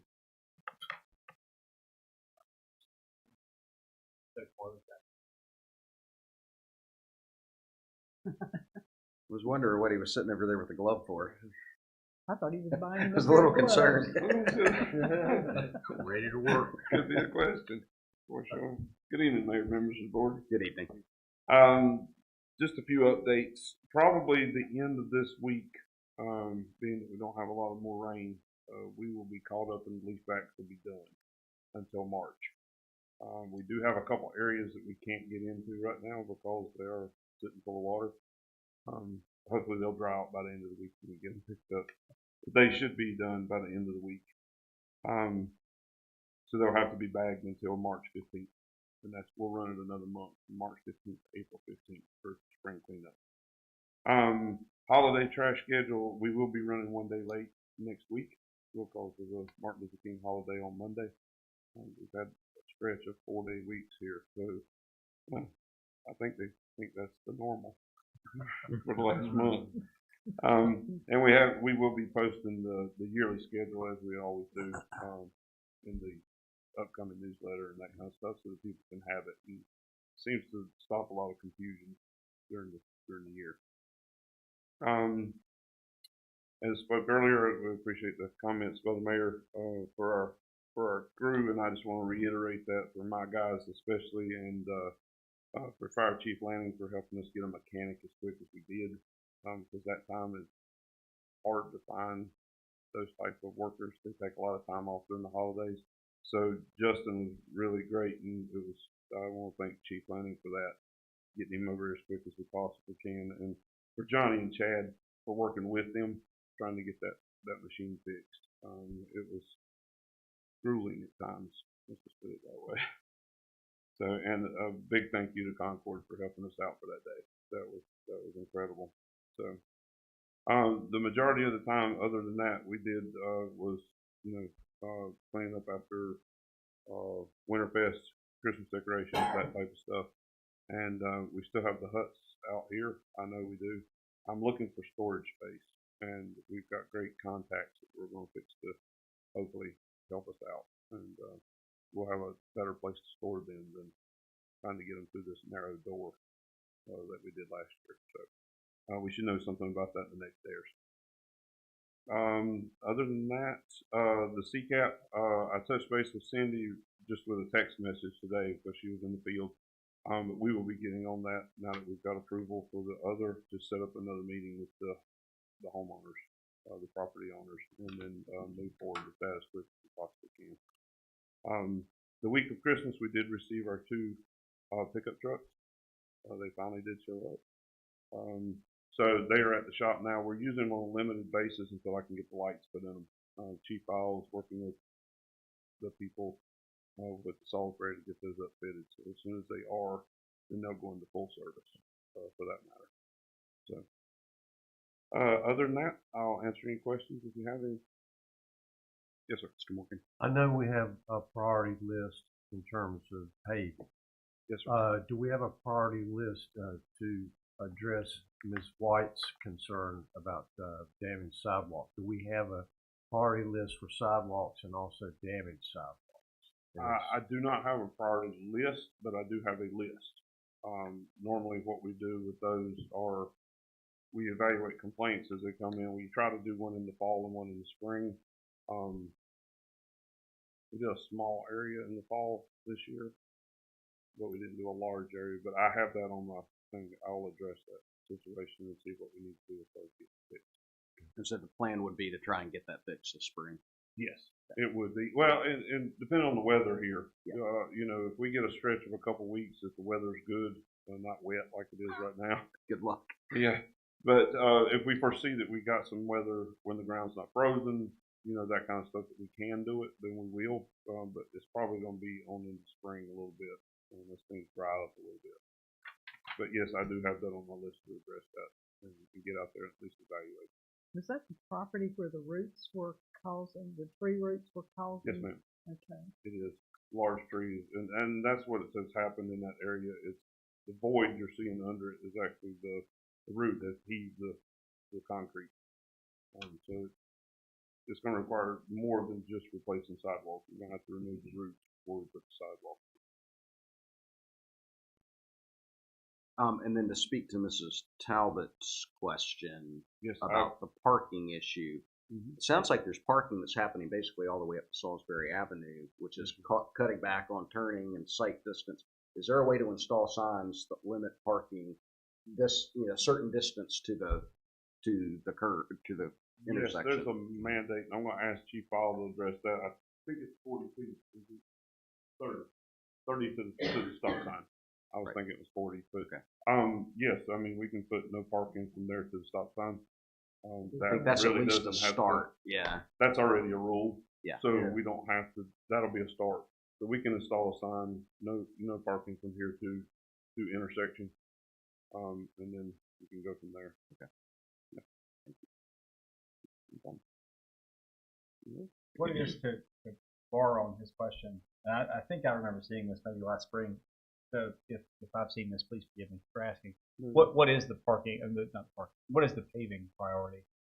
Paving priority. What streets are top of the list? And I know we're not going to do it now because it's too cold, but I mean, right. Spring and well, summer. That's what we're working on. I'm working with engineers now, and basically taking the top, and that'll be an issue we'll probably address in February. Okay. So they're doing the assessment now. They'll prioritize the list for this year, and that's what we'll work from. And then we'll work from that list, and then we'll get the engineers involved as far as laying that out and getting our bid plans and stuff like that. And again, keep in mind, I guess it was 2 years ago we went through that process. Yes, sir. Because, you know, we get lots of complaints from various neighborhoods and places like that and different residents, but we need to be objective in how we're looking at it. We need to look at it throughout the entire town for all of the citizens, and then, you know, prioritize based on what are the worst streets, because eventually we want to get to the point that we're on a rotating cycle of repaving before we get extensive potholes and things like that. But what we've got to do is work the worst areas down first. You have to look holistically. Right. If you just have a bunch of patches, they just become potholes later. I mean, exactly. Yeah. Okay. And two, we still have a number of streets that aren't paved. Right. Yeah. And as things improve financially across the board, you know, with our evaluations and things like that, I would really like to see some of these areas, especially those that are traveled by school buses. You know, see if we can get them on the list to have them paved. Yeah. Anything else? Thank you very much. Yes, sir. Thank you. All right. Next is finance report. Mr. Franzese. Thank you, Mayor. What I'll call out to your attention on the finance report, if you look at our revenues, our lien payments for the year are coming in strong. They're currently at 438%. And so that's positive in terms of you seeing the results of the code enforcement activity, and also, but it's also showing that properties are moving and being sold, and liens are being paid off to allow the property transactions. But I'd say that's a positive indicator, and certainly one that is coming in strong.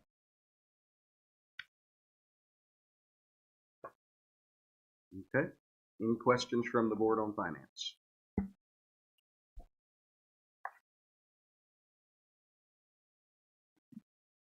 Okay.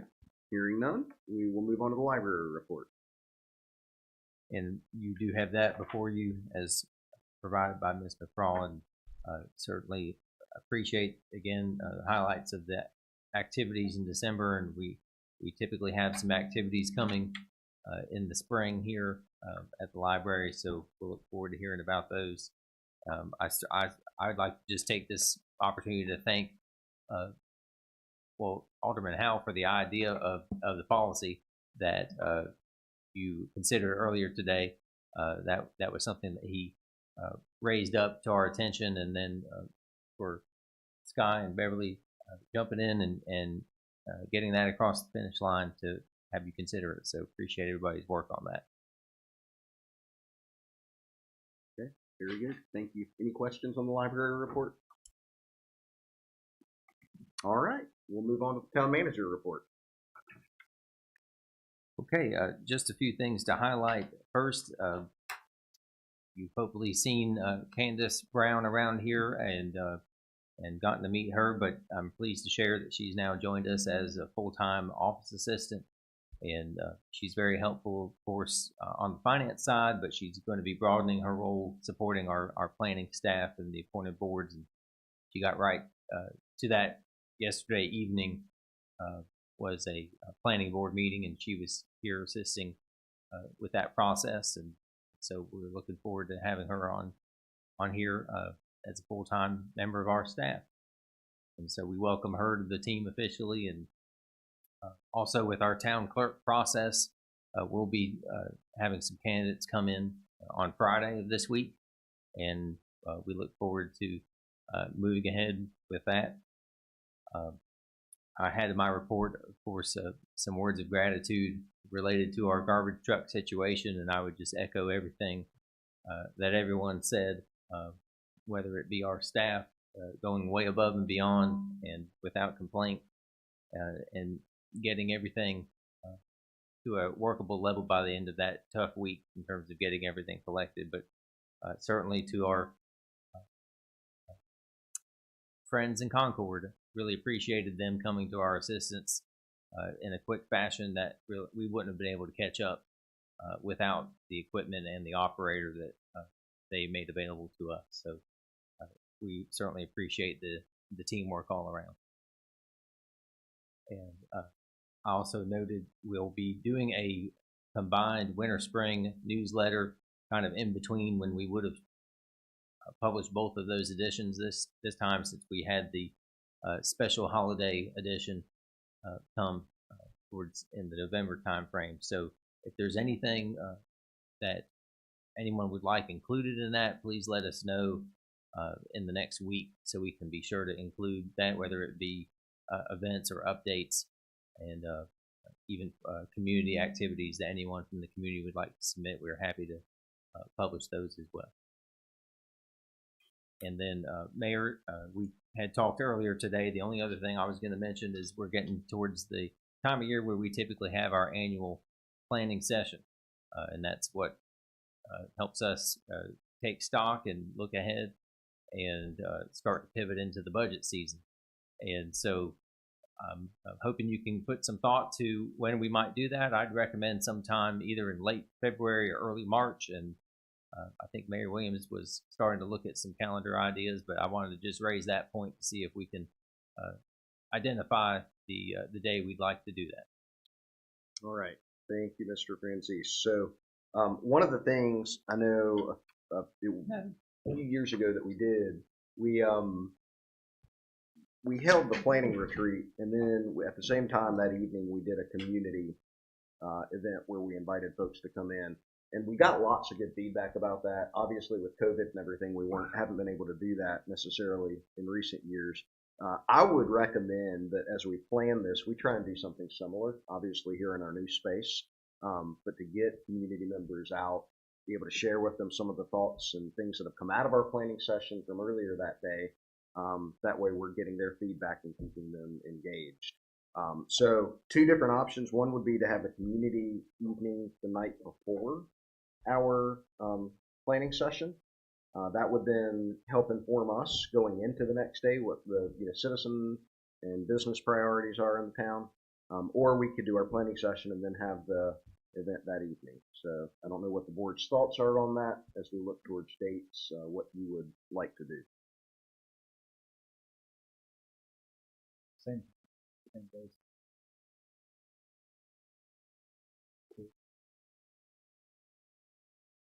Other thoughts?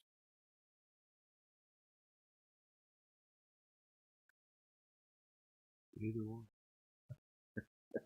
The one benefit of doing it the night before is getting input that helps build on our planning. But on the same token, if we do it the same day, it allows us to share with our community some of the themes and things that have come out of that planning session. Last time, as I recall, when we did this, we actually did the open house the night before and then took that information into the planning session, and that seemed to work really, really well. I think either way would work. I think we might get more community involvement and more meaningful input doing that the night before. I think it'd be good to hear from what our citizens think is important. So, and that would be similar to what we did years ago when we first came together as a board when we had it over at the high school to get citizen input in terms of what we needed to do in the future. So, yeah, I think that would benefit us going into the following day. So if we were to do that, my suggestion would be that we do that on March the 9th, which is when our pre-agenda meeting is scheduled for. And we go ahead and couple that. We have an abbreviated pre-agenda meeting, and then we roll into that community input session. So we would meet at 5:30 and maybe do an abbreviated 30-minute pre-agenda session just to set our agenda, and then we would around 6 o'clock or 6:15 move into the community or town hall, basically is what we would call it. And then we would look to then on Friday the 10th hold the retreat session. Is that possible?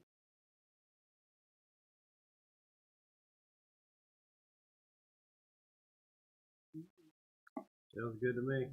Good. If I can look at the All calendar. right. Sounds like that's that will work. Mr. Francis, does that work for staff? Well, it works for me, and I'm looking this way. Any issues for staff? Okay. Okay. Sounds like it. It's very good. Reschedule. Or we could just count that as it. Okay. Very good. So with that, we'll move on to requests and comments by the mayor and the board. We will start with Ms. Sledge. Mr. Mayor, thank you. I wanted to mention that, and I don't have a lot of information about it. I made a call, but I didn't catch the person I needed to talk to. But the senior meal program is about to begin. There's a ribbon cutting, I believe, on the 17th. I don't know if the meal program is starting prior to the ribbon cutting or not, whether it's actually started, but for any seniors who are interested, there will be a meal program at the Spencer Community Building, which is the old First Baptist Church, just down the street here. And it's sponsored through Ruffy Homes, and there's no charge. Donations are welcome, but it will be a daily lunch program with other interesting programs that will be included in that. So I would encourage anyone who is interested in having a good, nutritious meal on a daily basis to plan to come and to have an opportunity to socialize. The other thing I just wanted to share with you in regard to our recognition for Martin Luther King Day, I have a quote that was made by Eleanor Roosevelt, who was a woman that I think a lot of and appreciate. And this is what she said to the United Nations: "Where, after all, do universal human rights begin? In small places close to home, so close and so small that they cannot be seen on any maps of the world. Yet they are the world of the individual person, the neighborhood he lives in, the school or college he attends, the factory, farm, or office where he works." And that was a comment on November the 6th of 2015.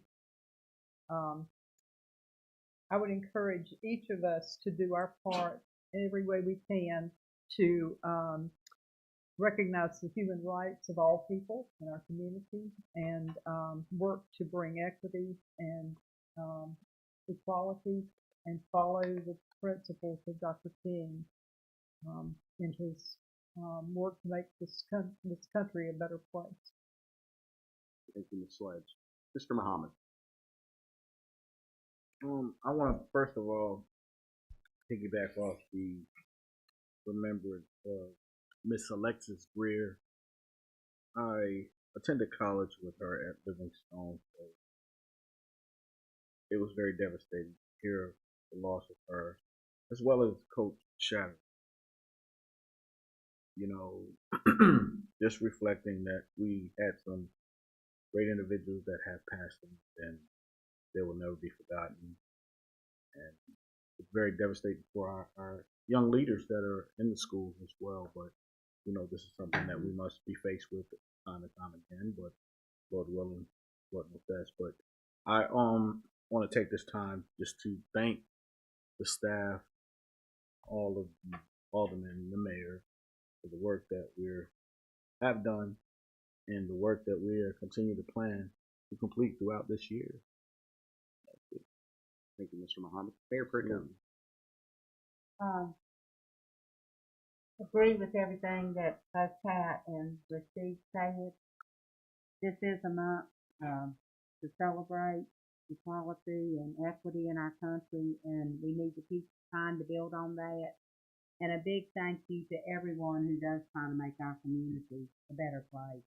And I was very, very proud of our town for their response on Saturday night with the tragic burning. Well, I won't use tragic because no one was hurt or killed, but with the burning of the old East Spencer School. It made me proud that we responded so quickly and were able to help our fellow citizens in East Spencer. And I'm glad we were able to be there and help.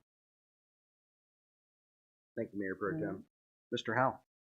Yeah, I just think, just briefly say, I'm really happy we were able to do some things tonight. We got the Chief Landon, we got your folks. Some are going to help get some protection for you guys. Really appreciate what you guys do. And it is, as we said, unfortunate that it's required in today's world, but at least you guys will have it if you need it. So that's great. It's great to hear that from a staffing perspective, our public service agencies and everything are doing well, and I think it's a testament to you all out there, not to us. We just show up and say yes, you guys do the work. So we appreciate your help. And I know it was brought up earlier, but I think the book situation we did tonight, the right to read and have information. We did it in a manner that is apolitical, and it gives a process to folks who have questions, and we can give them answers. Our staff can give them answers, and I think that's a really good thing. So I think we did some good stuff tonight. All right, thank you. Mr. Morgan. it's a new year. We've come a long way. We've done quite a few things over the past year, but there's still a lot to do, and I look forward to it. I hope this year is a better one for everyone, including staff and all of our citizens. Look forward to it. Thank you, Mr. Morgan. Mr. Miller. The only comment I have is this past Saturday night, several of us attended the Fireman's Appreciation Dinner, and I appreciate the invite, and I appreciate the family atmosphere that Chief Lanning has instilled in our firefighters, and I know that's going to make great results in the future. So thank you for what you're doing. Great, thank you. And I really don't have any comments except to ask you to be thinking as we prepare for our retreat, the theme that I would like for us to consider. As you recall, this past year was to run towards many of our goals, and we've done a lot of that, and we are going to continue to run. But I think this is a great year for us to take a step back as we move some of these projects forward to actually focus on being the light in our community. And so I'd like for you to think about that, how we as a board and staff can be the light for our community, to make things better for our community, and really to place a focus on fanatical client service within all that we do for our citizens within Spencer. So be thinking about that. That's just a teaser of things to come, but that'll be the focus. And I think Charlie objected to that, but yeah, we've gone to. I think Charlie he and I'll have words. Gone to the dog. Charlie wants the adjournment. I think Charlie wants to go water a telephone pole. Yeah.